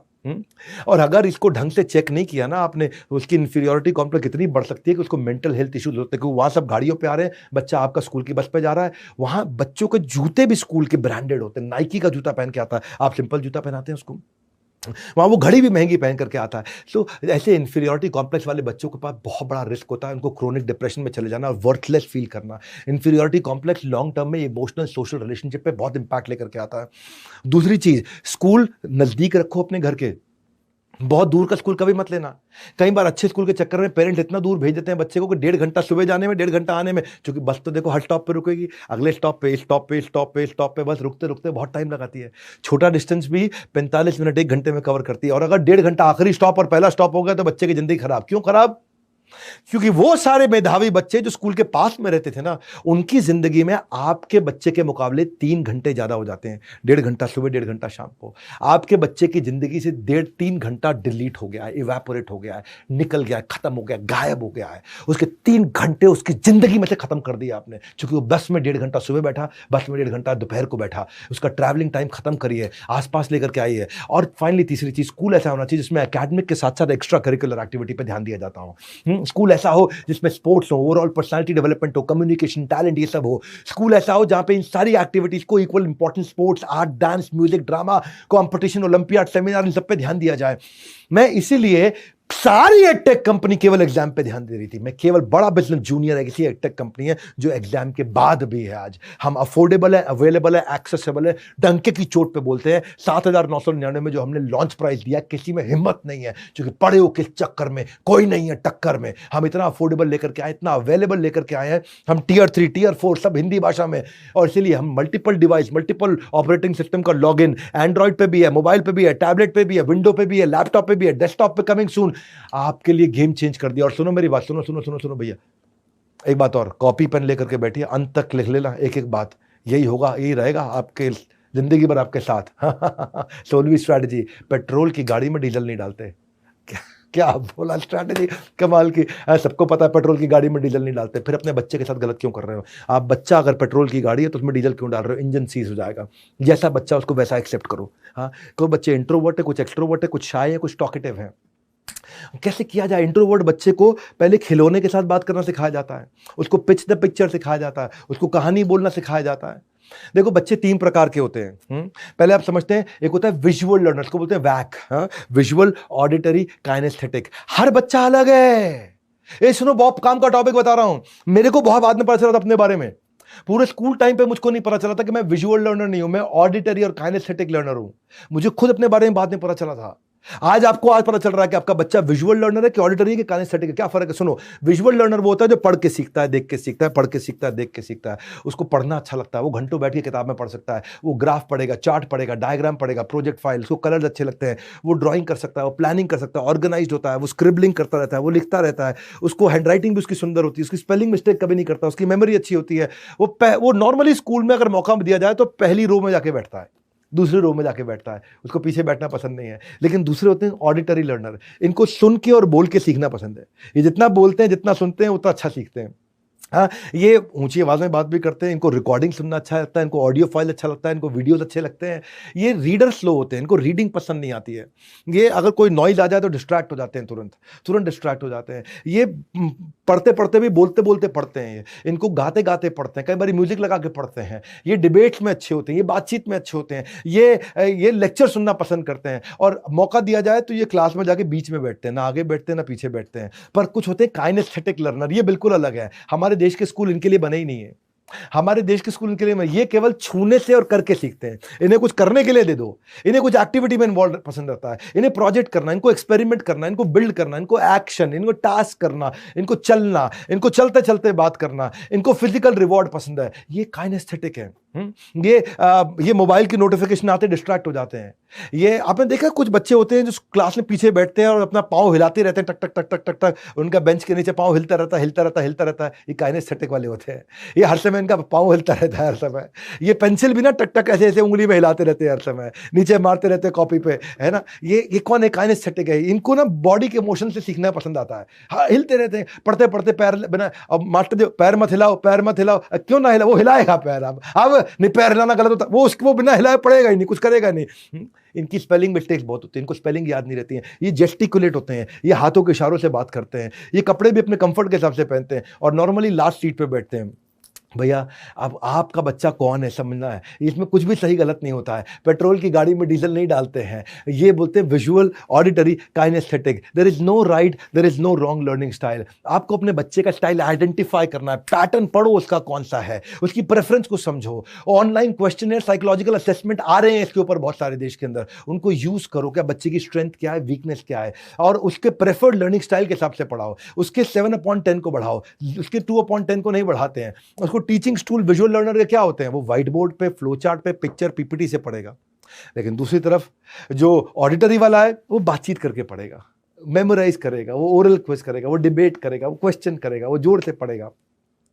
पर काइनेस्थेटिक वाला करके सीखेगा। एक पढ़ के सीखता है, एक सुन के बात करके सीखता है, एक करके सीखता है।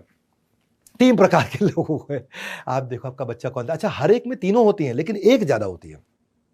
हर एक में तीन होते हैं। ये नहीं कि तीनों, हर बच्चा बिल्कुल एक ही का निकलेगा कि ये केवल काइनेस्थेटिक, ये केवल ऑडिटरी, ये केवल विजुअल। हर एक में तीनों का कॉम्बिनेशन होगा, पर कुछ ज्यादा होगा, कुछ कम होगा। हमारा एजुकेशन सिस्टम जो है वो विजुअल लर्नर के लिए, पढ़ के सीखने वालों के लिए बनाया गया है, और थोड़ा सा ऑडिटरी, सुन के। काइनेस्थेटिक के लिए तो हमारा एजुकेशन सिस्टम है ही नहीं, करके सीखने वाला है ही नहीं। तो इस चक्कर में हमारे यहाँ जो काफी सारे जो जीनियस होते हैं ना, वो ड्रॉप आउट कर जाते हैं स्कूल से, और उनको शैतान और बुद्धू बच्चा बोला जाता है, पीछे बैठते हैं, लेकिन वो जिंदगी में बहुत कुछ कर जाते हैं। हाँ, इसीलिए आपको समझना है कि आपका बच्चा है कौन। Why children are not taught according to their learning style, यही सबसे बड़ी दिक्कत मुझे नजर आती है।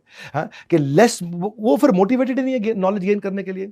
देखो, learning, speaking, reading, writing, LSRW बोलते हैं इसको, वो किसमें तेज है।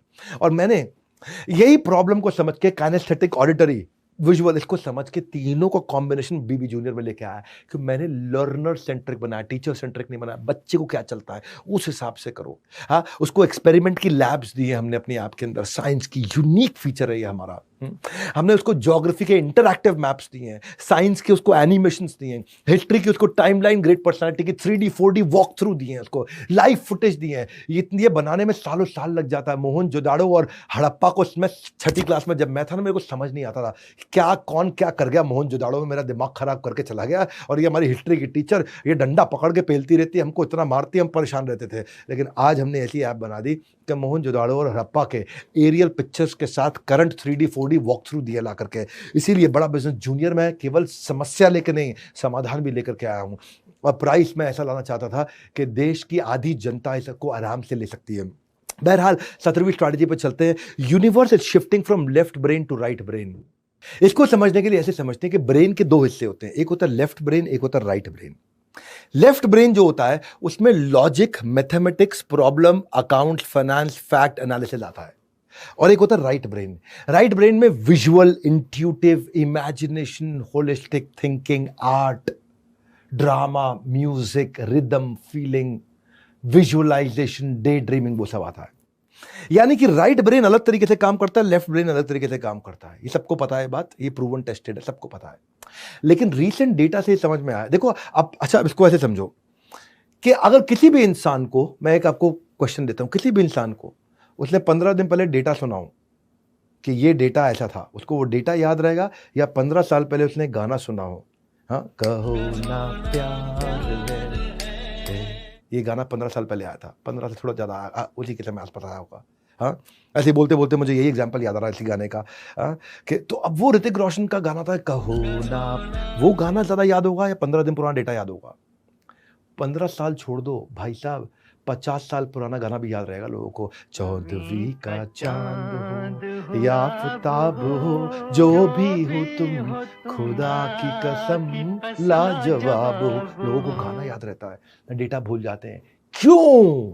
ये मेरा सवाल है आपसे, क्यों लोग डेटा, नंबर, लॉजिक सब भूल जाते हैं, लेकिन उनको गाने, इमोशन, फीलिंग सब याद रहते हैं? क्योंकि लेफ्ट ब्रेन 10% रिट्रीवल देता है और राइट ब्रेन 90% रिट्रीवल देता है। यह नहीं पता था लोगों को, जो मैं आपको बता रहा हूं पेरेंटिंग के वेबिनार में। लेफ्ट ब्रेन से केवल 10% इंफॉर्मेशन वापस निकाली जा सकती है, राइट ब्रेन से 90% निकाली जा सकती है। Left brain analytical, logical, detail, fact, number, mathematics, accounts, finance, physics, chemistry का होता है, और right brain emotions, feeling, free thinking, creativity, intuitivity का होता है। अब ट्रेडिशनल टीचिंग जो है वो रट्टा मारने की है। अब लेफ्ट ब्रेन से कुछ याद नहीं रहता तो रट्टा मरवाया जाता है, कॉपी कराया जाता है। अब स्टडी के पैटर्न्स बदल गए, स्टडी के पैटर्न विजुअल हो गए, इंटरैक्टिव हो गए, सबको समझ में आ गया। ये जो 90% वाला ब्रेन है ना, इसका इस्तेमाल करो। अब मैं आपको बताता हूं गेम कहां चेंज होता है। गेम होता है what if we can make the left brain content consumed with right brain based patterns. सुनो मेरी बात को, मैं अगर मैथमेटिक्स को, अकाउंट्स को, फिजिक्स को, केमिस्ट्री को, मैं डेटा को, नंबर्स को अगर विजुअल फॉर्मेट में, कहानी के फॉर्मेट में, स्टोरी में और इमोशंस के साथ सिखा दूं तो वो जिंदगी भर याद रहेगा। ये मेन मुद्दा समझ आ गया मेरा बात आपको? ये मेन मुद्दा है कि अगर मैंने मैथमेटिक्स को कहानी के साथ सिखा दिया, इसीलिए क्यों टीचर कुछ अच्छे होते हैं, इसीलिए क्यों फिजिक्स वाला को हमने इन्वाइट किया, हमारे साथ आए वो, उन्होंने बड़ा भारत शो में बहुत अच्छी बातचीत करी। फिजिक्स वाला क्यों उनका इतना नाम है? क्योंकि वो लेफ्ट ब्रेन के कंटेंट को राइट ब्रेन के स्टाइल में सिखाते हैं, वो एक्टिंग करके सिखाते हैं। इतना बढ़िया एक्टिंग करते हैं, अपने जीन्स पे टैटू बना के ले आते हैं, जीन्स पे फॉर्मूला लिख के आते हैं, कहानी करते हैं, एक्टर्स की तरह कहानी करके सिखाते हैं, वो खूब ड्रामा करते हैं। हाँ बेटा, हाँ ठीक है पापा खरीद ले। हाँ ठीक है पापा पैसा पैसा। और इतना बढ़िया काम करते हैं। ये है मेन मुद्दा कि लेफ्ट ब्रेन के कंटेंट को राइट ब्रेन के स्टाइल में सिखाओ। यानी कि आप लेफ्ट ब्रेन के कंटेंट को रट्टा मत लगवाओ, उसके पीछे के कॉन्सेप्ट को, उसके पीछे की थ्योरी को, उसके पीछे की स्टोरी को, उसके पीछे के फ्रेमवर्क को, उसके पीछे की अंडरस्टैंडिंग को, उसके पीछे के लॉजिक्स को विजुअली स्टोरी के साथ समझा दो बच्चों की भाषा में। बच्चे कहते हैं अरे समझ में आ गया, ये मास्टर जी सबसे अच्छे हैं। याद है बच्चों को, आप सारे बच्चे जो देख रहे हो इस वीडियो को, कुछ मास्टर आपको पसंद आते हैं, ये वही मास्टर हैं जो लेफ्ट ब्रेन की पढ़ाई को राइट ब्रेन के स्टाइल में करा देते हैं। ये यहाँ पे सारा गेम। इसीलिए आज जब मैंने अपनी तैयारी करी तो experiential learning, 3D 4D audio visual, retention technique आसान। मैं अपनी मेहनतें बताना चाहता हूं आपको कि मैंने क्या मेहनत करी पिछले 1 साल, 1.5 साल, 2 साल के अंदर, कि बच्चों के लिए वीडियो, क्विज, गेम्स और वर्कशीट के साथ पढ़ाई कराएंगे। स्कूल की पढ़ाई ऐसा नहीं करेंगे बस खाली एनसीईआरटी की किताब पढ़ ले। देखो भैया, 2 चीजें हैं। हाँ, एक होता है टॉप लाइन एकेडमिक स्कोर, एक होता है बॉटम लाइन पर्सनालिटी स्कोर। ये दोनों को बिल्ड करा दो, ये है बड़ा बिजनेस जूनियर। बहरहाल आज के प्रोग्राम में let's get trained on how to operate like a well oiled machine. माता पिता के लिए इससे अच्छा वीडियो कोई नहीं हो सकता। अगर आप बच्चे हैं, ये सारे माता पिता तक वीडियो पहुंचा दो, और ये इससे मैं रेवोल्यूशन ला सकता हूं पेरेंटिंग के स्टाइल में। फ्री वीडियो है, सबके लिए अवेलेबल है। शेयर कर देना इस वीडियो को दबा करके। 18वीं strategy, 18th rules in house eliminates confusion. घर में ना पॉलिसी बना दो, रूल्स बना दो, कंफ्यूजन खत्म। आपको बच्चों को डांटना नहीं पड़ेगा। क्या मतलब होता है इसका? किसी को भी ना सुनना पसंद नहीं है। Nobody likes to hear no. आप ये नहीं कर सकते, आप वो नहीं कर सकते, ये नहीं। हमारे घर की ये पॉलिसी है, हमारे घर का ये रूल है, ये बता दो। जंक फूड, आप जंक फूड नहीं खा सकते। हम जंक फूड खाली संडे को खाते हैं, हमारे घर का रूल है। अब बच्चा मंडे टू सैटरडे मांगेगा ही नहीं, क्योंकि घर में आपने रूल बना दिया। रूल बनाने के बाद क्या होता है, आपको बार बार मना नहीं करना पड़ता। यू डोंट हैव टू से नो। हाँ, जैसे आपने रूल बनाया कि घर से बाहर, रूम से बाहर निकलते वक्त जैसे कई बार माता पिता आपस में बात करो तो बच्चा बीच में बोलता है, तो ये बीच में मत बोलो, बीच में नहीं। आपने एक रूल बना लिया घर में कि don't interrupt when two elders are talking. तो आपको वो नहीं बोलना पड़ेगा, शट अप नहीं बोलना पड़ेगा उसको। परिवार में जब नियम बना लिए जाते हैं ना, देखो आप, it is parenting, it's not fathering and mothering. ये फादरिंग नहीं है कि फादर अकेला कर लेंगे, मदर अकेले कर लेंगे। आपको दोनों के बीच में रिश्ता होना अच्छा जरूरी है। फिर भी हर घर में माता पिता का झगड़ा होता है, हर घर में झगड़ा होता है। बच्चों को पीछे मत लेकर के आइए, बिल्कुल मत लेके आइए। बच्चों की जिंदगी मत खराब करिए। हाँ, आप बच्चों को उनसे अलग रखिए। पेरेंटिंग में टीम वर्क चाहिए आपको, मदर और फादर दोनों चाहिए। अपनी ईगो को छोड़ दो, घटिया ईगो को छोड़ दो। बच्चों की जिंदगी खराब मत करो। हाँ, नहीं तो बच्चे जो है ना इसका फायदा उठाते हैं। रूल क्या है? रूल ये है कि अगर आपस में कोई आर्ग्यूमेंट है तो बच्चों को उससे बाहर रखो। तो if you are fighting with the spouse, it is expected for couples to have disagreement. It is okay. सब जगह कलह का संसार है, कलयुग है जहां कलह का युग है, परंतु रूल बनाइए। हाँ, और बच्चों को जब रूल मिल जाता है तो फिर वो रूल फॉलो करते हैं। आपको उनको रोज इंस्ट्रक्शन नहीं देना पड़ता। जैसे कि कुछ रूल नॉन नेगोशिएबल आप बना सकते हो, कि घर का दरवाजा ये चेक करे बिना नहीं खोलना है कि बाहर कौन है। ये रूल बना दिया आपने। सड़क क्रॉस करते हुए लेफ्ट राइट लेफ्ट दोनों जगह देखना है, ये आपने रूल बना दिया। आप अपनी फैमिली के हिसाब से, अपनी वैल्यूज के हिसाब से अपने रूल बनाइए और खुद भी फॉलो करिए। किसी भी कमरे में जाना, नॉक करके जाना, ये रूल बना दिया आपने। इस घर में सबकी रिस्पेक्ट करनी, चाहे नौकर हैं, दादा हैं, पिता हैं, माता हैं, कोई भी है। किसी को भी नेम शेमिंग नहीं करना या पलट के जवाब नहीं देना, आपने रूल बना दिया। अब रोज नहीं बोलना पड़ेगा आपको। आप दरवाजा पटक के नहीं जा सकते, रूल बना दिया, रोज नहीं बोलना पड़ेगा आपको। डिसरिस्पेक्टफुल नहीं हो सकते आप। टीवी का यही टाइम है, शाम को 8 से 9 हम टीवी देखेंगे, 1 घंटा सारे इकट्ठे बैठ के, और बायोपिक देखेंगे, बायोग्राफी देखेंगे, जो भी। रूल बना दिया। अब आपको हर समय मना नहीं करना पड़ेगा। तो उसका मोबाइल का, टीवी का आपने रूल बना दिया, हर समय छोड़ना। तो अब रूल बना दिया कि इस घर में सिर्फ सच बोलेंगे। आप भी सच बोलिए, वही बोलेंगे। फेस करना पड़े फेस करेंगे। चोरी कभी नहीं करेंगे, रूल बना दिया। तो आपको हर बार नहीं बोलना पड़े। If you make a mess you have to clean it up. Rule बना दिया, तुमने गंदा किया तो तुम ही साफ करोगे, हर बार नहीं बोलना पड़ेगा। तो रूल बनाइए और धीरे धीरे वो रूल्स को कम्युनिकेट करिए, ताकि जैसे फॉर एग्जाम्पल 3 S होते हैं। हाँ, बच्चे क्या करेंगे? स्क्रीन, पहले मोबाइल, फिर स्पोर्ट्स खेलेंगे, फिर स्टडी, तीसरा S पढ़ेंगे।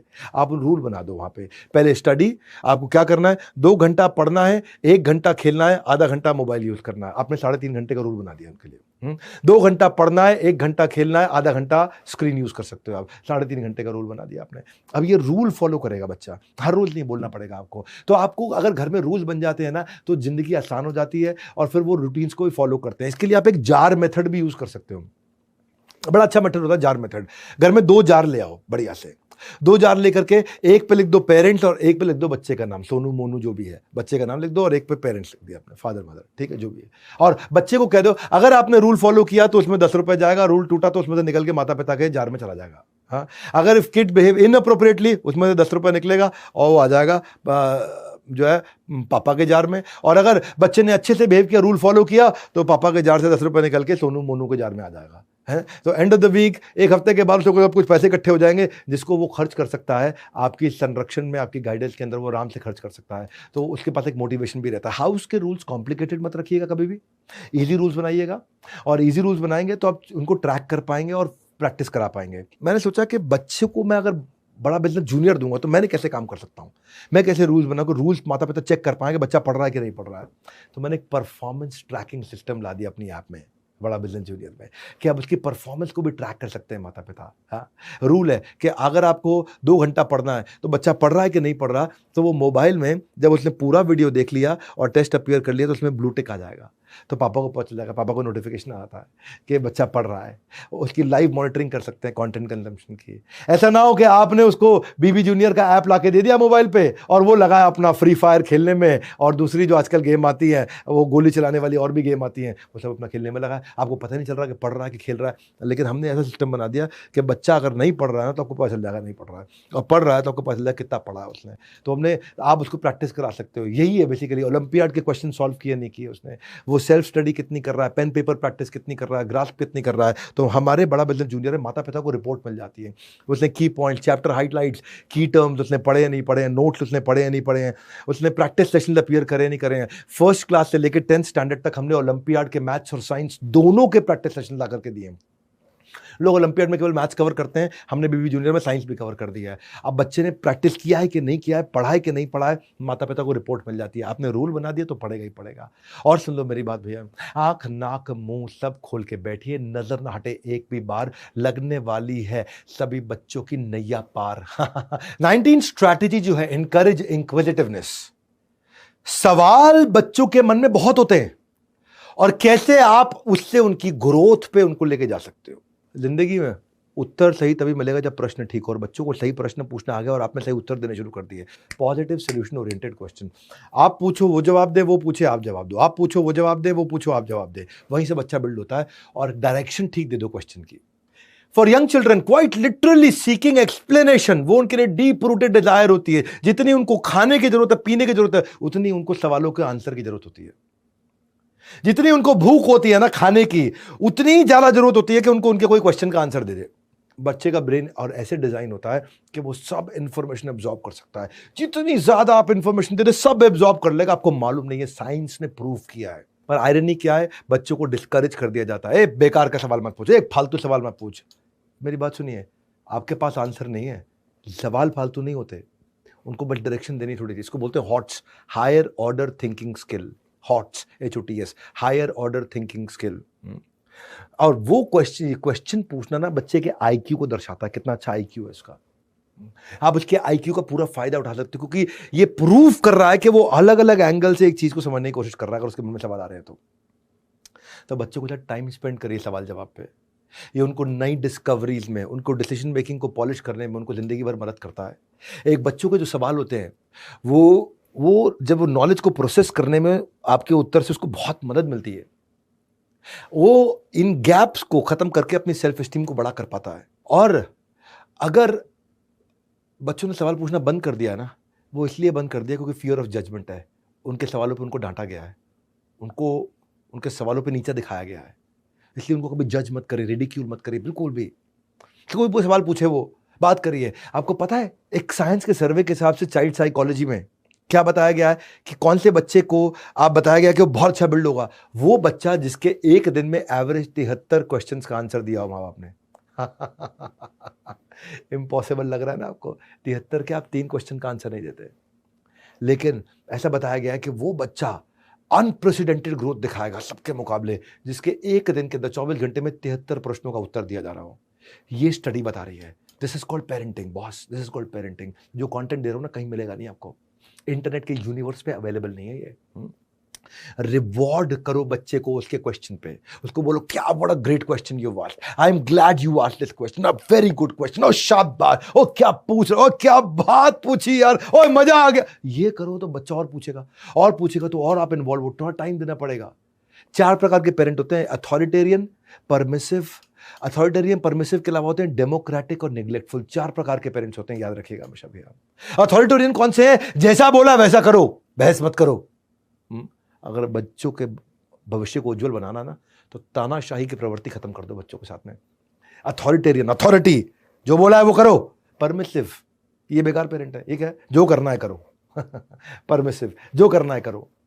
बच्चों की मेमोरी में रहना ना कल को, तो आज उनकी जिंदगी में रहना पड़ेगा आपको। अगर आप चाहते हो कि बच्चे आपको याद करें आपके बुढ़ापे में, तो आज आप उनको याद करो अपनी जवानी में। और तीसरे होते हैं डेमोक्रेटिक, अप्रिशिएटिव। ये बहुत बढ़िया पेरेंट। ये डेमोक्रेटिक, मिल बांट के बच्चों की सुनते हैं, बच्चों को सुनाते हैं, मिल बांट के रिश्ता बनाते हैं। कदम कदम पर बच्चों का आत्मविश्वास बढ़ाओगे तो आप दुनिया के सर्वश्रेष्ठ माता पिता कहलाओगे। और फिर है चौथे, निग्लेक्टफुल। इनको मालूम ही नहीं बच्चा क्या कर रहा है, कहां जाके सुल्फा, सिगरेट, शराब क्या पी के आ रहा है, क्या करके आ रहा है, गांजा मार के आ रहा है, इनको मालूम ही नहीं। ये निग्लेक्टफुल है, इनको पता ही नहीं बच्चा क्या कर रहा है। बच्चों की परवरिश में अगर आप समय नहीं बिताओगे तो दुनिया के लापरवाह माता पिता कहलाओगे। 4 में से डेमोक्रेटिव और अप्रिशिएटिव, जो बच्चों के साथ इन्वॉल्विंग पेरेंट हैं, वो सबसे बढ़िया होते हैं। और मैं भी क्वेश्चन की गेम्स खेलता हूं बच्चों के साथ में, और मैं अपने दोस्तों को भी सजेस्ट करता हूं क्वेश्चन की गेम्स खेलें। आपको सजेशन दे देता हूं। कुछ अम्ब्रेला टॉपिक होते हैं, सीधा एनिमल पे, सीजन पे, फ्रूट पे, कंट्री पे, फिल्म पे, world largest, world smallest, world longest, इस पे चर्चा करो बच्चों से। ये स्पेसिफिक टॉपिक उठा लो, कुछ कुत्तों पे, पोलर बेयर पे, मैंगो पे, पेरिस पे, किसी पे भी 5 सवाल आप पूछो बच्चे से, 5 वो पूछे। अगले दिन की एक्टिविटी दे दो, वो भी रिसर्च करके आएगा। और स्कोर कर लो, किसने ज्यादा अच्छा सवाल पूछा, किसका आंसर ठीक है, किसका आंसर गलत है। देखो इजी करता हूं, चलो मैं आपको एग्जाम्पल देता हूं। आम पे सवाल कर लो बच्चों से। वैसे बोलो अपने बेटे को कि भाई मैंगो में कौन कौन से विटामिन है, एक सवाल पूछ लो, तो वो अपना रिसर्च करके बताएगा मैंगो में विटामिन ए है, सी है, ई है। या मैंगो से क्या 5 चीजें बन सकती हैं, तो वो अपना सोच के बताया। मैंगो से आम का अचार बन सकता है, आम के जैम बन सकता है, आम की चटनी बन सकती है, आम का पापड़ बन सकता है, अमचूर का पाउडर बन सकता है, आम रस बन सकता है। या फिर मैंगो कहां उगता है हमारे देश में, तो वो भी अपना लगाओ। उत्तर प्रदेश में उगता है, महाराष्ट्र में उगता है, कर्नाटका में, गुजरात में, वेस्ट बंगाल में। या 5 तरह के मैंगो कौन से हैं, अब वो भी अपना रिसर्च करने में लग जाएगा, पड़ेगा 5 तरह कौन से। आप अल्फांसो तो पता है मुझे, दशहरी लंगड़ा पता है, उसको और नहीं पता मुझे, तो आप बताओ। उसको आम्रपाली होता है, तोतापरी होता है, बादामी आम होता है, मालदा आम होता है। हाँ? या अब जो आम किस किस रंग में आते हैं, आम तो येलो ही आता नहीं, आम हरा भी आता है, आम लाल भी आता है। हाँ? अब सबसे अच्छा तरीका है बच्चों को रेज करने का, तो उसके साथ में हैप्पीली, पॉजिटिवली उसको एंगेज करो, उसको फ्यूचर के लिए रेडी करो, उसको इन्वॉल्व करो। मैं इसी चक्कर में जब बड़ा बेलन जूनियर भी मैंने बनाया ना, तो बच्चों की इंक्विजिटिवनेस को बढ़ाया कि वो इतने क्वेश्चन आंसर उनके साथ कर सकते हैं। प्रैक्टिस सेशन दिए हमने बच्चों को, टाइम लिमिट दे दिया प्रैक्टिस सेशन का। 1ली क्लास से 12वीं क्लास तक सब में प्रैक्टिस सेशन क्विज दिया हमने। सारी एनसीईआरटी की किताबों को सॉल्व कर दिया 6ठी से 10वीं तक। हायर ऑर्डर थिंकिंग स्किल दिया हमने 1ली से 10वीं क्लास के लिए। Sample paper, worksheet for practice, formula master, math formula master, IIT foundation question, 6ठी, 7वीं, 8वीं, 9वीं क्वेश्चन बैंक। हमने 1 लाख क्वेश्चन का क्वेश्चन बैंक दे दिया कि बच्चों की इंक्विजिटिवनेस को हम बिल्ड करें। सीबीएसई पैटर्न के एमसीक्यू दे दिए, मल्टीपल चॉइस क्वेश्चन। वर्कशीट दे दिए, उसमें ग्रीन और red fill in the blank है उसके अंदर। और तो और 15 दिन के अंदर हम लोग आस्क का डाउट फीचर लेके आ रहे हैं। कुछ भी क्वेश्चन बच्चा हमसे भी पूछेगा तो हम उसको आंसर दे सकते हैं आस्क का डाउट में आकर के। बड़ा बिजनेस जूनियर का आपको बता चुका हूं मैं 2-3 बारी के इनॉग्रल ऑफर चल रहा है। 7,999 में दे रहे हैं। कुछ दिनों में इसका प्राइस बढ़ने वाला है, 1 हफ्ते बाद इसका प्राइस बढ़ जाएगा। जिस भी आप देश में जहां भी हैं, हमारे किसी चैनल पार्टनर से, आईबीसी से या हेड ऑफिस में बोर्ड लाइन नंबर पे फोन करके आप ले सकते हैं। अब बड़ा बिजनेस जूनियर फिर से कह रहा हूं वैसे आप कि ये कंटेंट है दमदार, ध्यान से बैठो, बस थोड़ा समय और करना है पार। हम अब तक 19 स्ट्रैटेजीज कवर कर चुके हैं, 2 बची हैं, 20वीं और 21वीं। 20वीं है channelise the dopamine rush. Dopamine rush क्या होता है? ये डोपामिन रश होता है कि हैप्पीनेस का हार्मोन होता है। हमारी बॉडी में एक हार्मोन होता है जो हैप्पीनेस के टाइम पे सेक्रेट होता है। जब आदमी खुश होता है तो वो हार्मोन आता है, डोपामिन आता है। वो तो डोपामिन रिलीज होता है। मोटिवेशन क्या है? मोटिवेशन मतलब motive plus action is motivation. Motive कि मुझे ये इसलिए करना और एक्शन करना शुरू कर दो इज मोटिवेशन। तो डोपामिन डिसाइड करता है कि बच्चा ये काम करेगा कि नहीं करेगा, बच्चा पढ़ेगा कि नहीं पढ़ेगा, बच्चा इस समय तैयारी एग्जाम की करेगा कि नहीं करेगा। बच्चा वही काम करता है जो करने में उसे खुशी मिलती है। सिंपल मुद्दा है, बस खत्म। बच्चा वही करेगा जो करने में खुशी मिलती है। क्या आप कुछ ऐसा कर सकते हो कि उसको खुशी मिलने वाले अच्छे काम करा दो? उसको जिस काम में खुशी नहीं मिलती, चाहे कितना भी जरूरी हो, वो नहीं करेंगे। वाइस वर्सा, जिस काम में खुशी मिलती हो चाहे वो कितना ही खराब हो, हम फिर भी करेंगे। शराबी है, कितना ही खराब क्यों ना हो शराब पीना, वो फिर भी शराब पिएगा क्योंकि उसको खुशी मिलती है, डोपामिन। शराबी को पता है शराब सेहत के लिए ठीक नहीं है, लेकिन फिर भी तो खुशी मिलती है, इसलिए वो पिएगा। बच्चे के साथ भी ऐसा ही, जिस टास्क को करने में उसको सेंस ऑफ अचीवमेंट फील होती हो। देखो जब बच्चे खेल रहे होते हैं ना दूसरे बच्चों के साथ, तब बैठ के टीवी नहीं देखते, क्योंकि उसमें उनको ज्यादा स्वाद आ रहा होता है, टीवी का स्वाद कम है, आपस में बच्चों को खेलने का स्वाद ज्यादा है ना। तो जो ऊंचा स्वाद है वो दे दो उसको, और ऊंचा स्वाद जो सही डायरेक्शन का हो। आप नहीं दोगे तो कहीं ना कहीं से निकाल के ले ही आएगा। सुन लो सुन लो सुन लो, आप नहीं दोगे तो किसी ना किसी दोस्त के साथ कोई ना कोई स्वाद ढूंढ आएगा, वो गलत वेबसाइट्स पे चला जाएगा, वो गलत संगत में चला जाएगा, उसको स्वाद चाहिए, उसको डोपामिन चाहिए, उसको हैप्पीनेस चाहिए। ढूंढो कि क्या दे सकते हो आप उसको, वो एक्टिविटीज में इन्वॉल्व करो जो उसकी प्रगति भी कराती है और सेंस ऑफ हैप्पीनेस भी देती हो। मोबाइल छीन लो उससे, मोबाइल छीन लो बस। हाँ, कितनी माओं को देखा है मैंने, हर समय बच्चों को दुश्मन बन जाती है, मोबाइल छीन लो उससे। मैं बोल रहा हूं इसी मोबाइल में उसको पॉजिटिव डोपामिन दे सकते हैं हम। जैसे मेरे एक दोस्त का बेटा था, उसको शिनचैन देखना था हर समय, शिनचैन। अब शिनचैन जो है ना, ये एक ऐसा कार्टून है जो कि गाली गलौच और माता पिता से बदतमीजी सिखा देता था, बहुत दिक्कत होती थी। अच्छा, उस बच्चे का मन था यूकेलेले प्ले करने का। यूकेलेले होता है छोटा गिटार, बच्चों का गिटार। तो यूकेलेले का हमने कोच लगाया उसको, और जितने बजे शिनचैन आता था शाम को 6 से 8, हमने बोला कि भैया ये यूकेलेले सिखाने वाले मास्टर जी 6 से 8 ही आ सकते हैं, बता तुम्हें शिनचैन देखना है यूकेलेले सीखना? बोला यूकेलेले सीखना। शिनचैन छूट गया उसका, हायर टेस्ट दे दिया, डोपामिन, खत्म बात। Engage him in some activity, उससे छीनना नहीं है, उसको कुछ और पकड़ाना है। ये मेरा मेन मुद्दा है। चाहे वो स्पोर्ट्स में हो, म्यूजिक में हो, गाने में हो, डांस में हो, आर्ट एंड क्राफ्ट में हो, हाउस होल्ड कोर्स के अंदर हो, उसको कोई planting, gardening, playing, mindful act, कुछ तो कराओगे आप। छीनना नहीं है, देना है। यही कृष्ण ने सिखाया गीता के अंदर, विषयाविनी वर्तन्ते निराहारस्यदे हिनम रसवर्जम रसोपास्य परम दृष्टवा निवर्तते। When you give a higher taste he will discard the lower one. एक आदमी को होंडा सिटी और मारुति ऑल्टो दोनों दे दो तो वो होंडा सिटी ले लेगा, ऑल्टो छोड़ देगा। समझ में आ रही मेरी बात? आप अगर उसको होंडा सिटी और मर्सिडीज दे दो तो मर्सिडीज ले लेगा, होंडा सिटी छोड़ देगा। हायर टेस्ट को आदमी पकड़ता है, लोअर को छोड़ देता है। वही मेन मुद्दा है। हायर टेस्ट उसको काम का ऐसा कैसे दें। हाँ, और गेमिंग का डिसऑर्डर हो जाता है, और इतने भयंकर डिसऑर्डर होते हैं गेमिंग के। WHO कहता है गेमिंग डिसऑर्डर में 2018 का उसका एक वर्जन है, मेडिकल रेफरेंस बुक ICD में आता है, कि अगर बच्चा बिल्कुल गेम नहीं छोड़ पा रहा है, बहुत एग्रेसिव हो गया है, उसको नींद के अंदर भी गेम याद आ रहा है और स्कूल के अंदर भी छोड़ के भाग जाता है, और डिस्पाइट सारी प्रॉब्लम के वो गेम खेलता है, और आपकी थप्पड़ खाने के बाद भी खेलता है, छुप के भी खेलता है, बाथरूम में जाके खेलता है, हर समय खेलता है। अब उसको थेरेपिस्ट की जरूरत पड़ने लग गई है, क्योंकि आपने उसको रिप्लेस नहीं किया। छीनना नहीं है, रिप्लेस करना है, डोपामिन देना है उसको। वो चीज दो जिसमें उसको एक्साइटमेंट बिल्ड हो। हाँ, passion oriented content, TV, mobile, remote छीनने की बात नहीं कर रहा हूं। पैशन ओरिएंटेड कंटेंट दे दो उसको, जिसमें उसका पैशन, उसके स्किल को पहचानो। हमने ये जब हमने प्रॉब्लम देखी कि बच्चे पढ़ना नहीं चाहते हैं, तो हमने 10,000 गेम्स डाली हैं बड़ा बिजनेस जूनियर में। देखा जब बच्चे नहीं खेलना चाह रहे, पढ़ना नहीं चाह रहे, तो ब्रेन जिम डाल दिया, ब्रेन जिम हमने बीबी जूनियर में। जब बच्चों की 10,000 गेम्स डाल दी जो कि पढ़ाई की गेम्स हैं, तो माता पिता भी सबने बीबी जूनियर लेना शुरू कर दिया और बोला बच्चे इस पे गेम खेल लो, आप बीबी जूनियर पे खेल लो। इंटरनेट बंद कर दिया उनका, तो उसमें ऑफलाइन खेल लेता है वो। न्यू एज पेरेंटिंग टिक, अगर आप सारी टेक्निक सीख ली तो सारे दिमाग के जो है ना कपाट खुल जाएंगे। और ऐसे नहीं बोलता हूँ उसको, ऐसे बोलता हूँ दिमाग के खुल जाएंगे कपाट, बच्चों के बीच में हमेशा रहोगे सम्राट। दिमाग के खुल जाएंगे कपाट, बच्चों के बीच में आप रहोगे सम्राट। आखिरी स्ट्रैटेजी 21वीं, टीच देम बजटिंग। बच्चों को ना कहते हैं कि बचपन में जो आदत डल जाए ना वो जीवन भर रहती है, तो क्यों ना बच्चों को छोटी उम्र से ही पैसों को बचाने के गुण सिखाए जाएं, बजटिंग सिखा दें, मनी मैनेजमेंट सिखाएं। माता पिता का सबसे अहम रोल होता है इसमें। अगर बच्चों को शुरुआत से ही अपने पैसों की अहमियत के बारे में समझाया तो उनको फाइनेंशियल प्लानिंग और बजटिंग सीख जाते हैं वो। वही अगर माता पिता बच्चों को मनी मैनेजमेंट के गुण नहीं सिखाए तो बाद में समस्याएं झेलनी पड़ती है। पर ज़्यादा परेशानी तब खड़ी होती है जब वो नौकरी की शुरुआत करता है, और कर्ज के जाल से बचने के लिए मनी मैनेजमेंट सीखना जरूरी है, वो जो कुछ नहीं सीखा होता। इसलिए उसको शुरुआत से ही उसकी दिलचस्पी पैसों के जोड़ घटाव के अंदर बिल्ड करनी शुरू करिए, ताकि वो पैसों का जमा घटा सीखे। उसको अपनी देखिए पारिवारिक स्थिति के अनुसार, उम्र के हिसाब से उसको पैसों की सीमा तय करके उसके साथ सिस्टम बनाइए। बच्चों को एक पिगी बैंक ला के दीजिए, उसको बताइए इसमें जो पैसे डालोगे वो उसी के होंगे। हर महीने उनको एक पॉकेट मनी दे और वो अमाउंट पिगी बैंक में डालें, और धीरे धीरे बढ़ता देख करके बच्चा से खुश भी होगा और खेल खेल में बचत की गुण भी सीखेगा। उसको बता लो तुम्हें जो भी खरीदना है, तुम्हारे पास बजट है हर महीने का, इसी में से खरीद सकते हो, इससे ज्यादा नहीं खरीद सकते।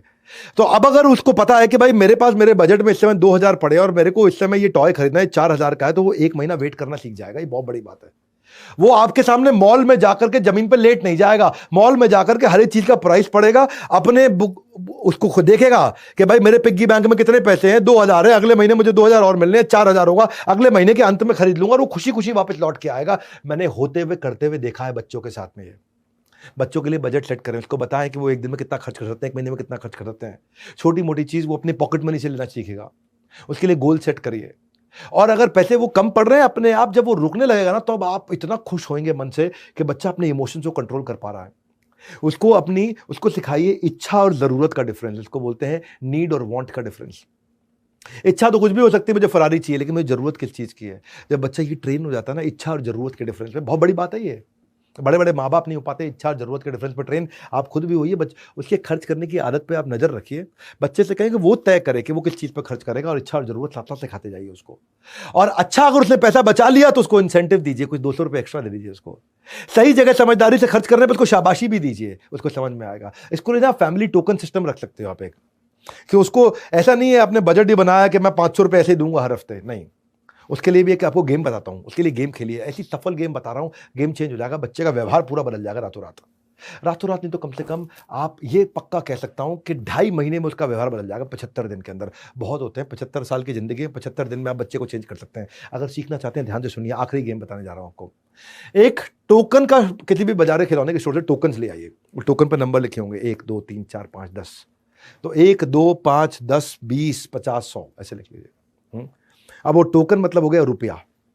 अब अगर उसको बताइए कि गुड बिहेवियर पे तुमको टोकन लिखा हुआ है हमने, तुम सुबह टाइम से उठ रहे हो, ब्रश कर रहे हो, दांत को अपना जो टाइम अलॉट किया उतना ही खेल रहे हो, उतना ही पढ़ रहे हो, होमवर्क टाइम से खत्म कर रहे हो, आप टाइम से सारे काम कर रहे हो, तो उस पे टोकन पे आपको बेनिफिट मिल जाएगा। उसके साथ आप बिहेवियर की लिस्ट बना लो आप एक, कि अगर उसने टैंट्रम किया, चिल्लाया, स्क्रीमिंग, फाइटिंग, आर्ग्यूइंग, कुछ भी किया, कोई भी सामान इधर उधर उठा के बच्चे ने फेंका, सोफे के ऊपर कूदा फादी किया, खाना टाइम से नहीं खाया, इग्नोर किया, मिसबिहेव किया, बदतमीजी किया, या टीवी फालतू देखा, बाहर फालतू खेला, बाहर जाके मोबाइल ज्यादा फालतू खेला, तो हर टोकन पे असाइन कर दो वैल्यू। और कैसे कराओ उसको कि भाई अगर तुम सुबह टाइम से उठोगे तो 2 रुपए का टोकन तुम्हारे डब्बे में गया, ब्रश सुबह टाइम से रात को सोने से पहले भी ब्रश किया, 2 रुपए का टोकन गया, पापा मम्मी की मदद करी, 5 रुपए का टोकन गया, होमवर्क टाइम से किया, 5 रुपए गया, थैंक यू बोला, 5 रुपए गया, आपने स्लीप ऑन टाइम किया, 2 रुपए गया, ईटिंग मील्स ऑन टाइम किया, 7 रुपए गया, 5 रुपए गया, डिपेंडिंग ऑन जो आप वो टोकन उसके डब्बे में डालते जाओ। ऐसे बजट मत बनाओ, उससे उसके बिहेवियर बदलेंगे। लेकिन अगर तुमने टैंट्रम किया, उसमें 2 रुपए निकल गया, तुमने अगर सामान फेंका, 5 रुपए निकल गया, तुम चिल्लाए, उसमें से 5 रुपए निकल गया, आर्ग्यू किया, 5 रुपए निकल गया, मिसबिहेव किया, 10 रुपए निकल गया, ओबे नहीं किया लोगों को, आपने किसी को गाली दिया, थूका, किसी पे हाथ उठाया, अपनी छोटी बहन को मारा, 10 रुपए निकल गया। उससे क्या होगा, वो अपने बजट को खुद ही बिल्ड करेगा, वो कमाएगा, अर्न करेगा, बिहेवियर में चेंज लेकर के आएगा। आपने अच्छे बिहेवियर को इंसेंटिवाइज कर दिया। जिस व्यवहार पे दोगे पुरस्कार, उसी को दोहराएगा बार बार। जिस व्यवहार पे छीनोगे पुरस्कार, उसको कभी भी नहीं दोहराएगा अगली बार। हाँ, an effort that is appreciated gets repeated. हाँ, ये एंटरप्रेन्योरशिप, ये बिजनेस, उसको बिहेवियर, अपने बिहेवियर को कंट्रोल करके पैसे को बिल्ड करना सीख जाएगा। अरे व्यवहार कंट्रोल करके पैसा कमा सकते हैं, और वही मैं सिखाता हूँ उसको। फिर बाद में आप जब ये कोर्स दिलाएंगे उनको बीबी जूनियर का, वहाँ पे हम उसको एंटरप्रेन्योरशिप सिखाएंगे, think like entrepreneur, finance management, business की वोकैबुलरी बचपन में सिखाना शुरू कर देंगे उसको बिजनेस आइडियाज बचपन में सिखाना शुरू कर देंगे, बजट करना सिखाएंगे उसको, रेवेन्यू, एक्सपेंस, कॉस्ट, प्रॉफिट का डिफरेंस सिखा देंगे बच्चे को। गेम चेंज हो जाएगा। K-12 हमने जो बिल्ड किया है, ये बच्चों का एक इकोसिस्टम तैयार कर दिया, एक लूप तैयार कर दिया, जहां से बच्चा curious, asking question, getting answer, game changer. आपके लिए इस समय हमने लॉन्च प्राइस दिया है, मैं जा रहा हूँ, ये वीडियो खत्म होने लगा है, मैंने 7 दिन के लिए आपको एक लॉन्च प्राइस दिया है, इस समय 7,999, इसका बेनिफिट उठा लीजिए। थोड़ा सा प्राइस इसके बाद बढ़ जाएगा, फिर बाद में आपका पछताएंगे, बाद में उस प्राइस पे हम आपको नहीं दे पाएंगे। तो उसके लिए फ़ोन करिए, पता लगाइए। और देखो मेरी आखिरी बात सुनो, stop trying to perfect your child, try to perfect your relationship with your child. बस ये है पेरेंटिंग। बच्चे को परफेक्ट मत करो, अपने रिश्ते को परफेक्ट करो उसके साथ में। बच्चे के साथ रिश्ता बन गया, सारी बात बन गई। हाँ, मैं ये 21 जो स्ट्रैटेजी दी है, इसके नीचे मेरे को कमेंट बॉक्स में बताइए कौन कौन सी स्ट्रैटेजी आपको पसंद आई, किसका फ़ायदा हुआ, और ये बता दीजिए आप कितने लोगों को वीडियो शेयर करने वाले हैं। फ्री में आपको ये कंटेंट दिया, बहुत पावरफुल 21 स्ट्रैटेजीज। कितने लोग आप ये वीडियो शेयर करने वाले, नीचे सारे कमेंट ला करके पढ़ूंगा मैं। शेयर करिए इस वीडियो को, सारे माता पिताओं तक पहुँचा दीजिए देश के, कि ये वीडियो से उनको फ़ायदा हो जाए। हमारे साथ जुड़े रहने के लिए, वर्ल्ड के नंबर 1 एंटरप्रेन्योर यूट्यूब चैनल पर आने के लिए, चैनल को सब्सक्राइब करने और करवाने के लिए, कमेंट बॉक्स में आकर के बताने के लिए कितने लोगों को शेयर किया और कौन कौन से आपको लर्निंग्स पसंद आई, किस स्ट्रैटेजीज में से। आप सबका हृदय की गहराई से, मुस्कुराहट के साथ, प्रेम पूर्वक, विनम्रता के साथ बहुत बहुत धन्यवाद।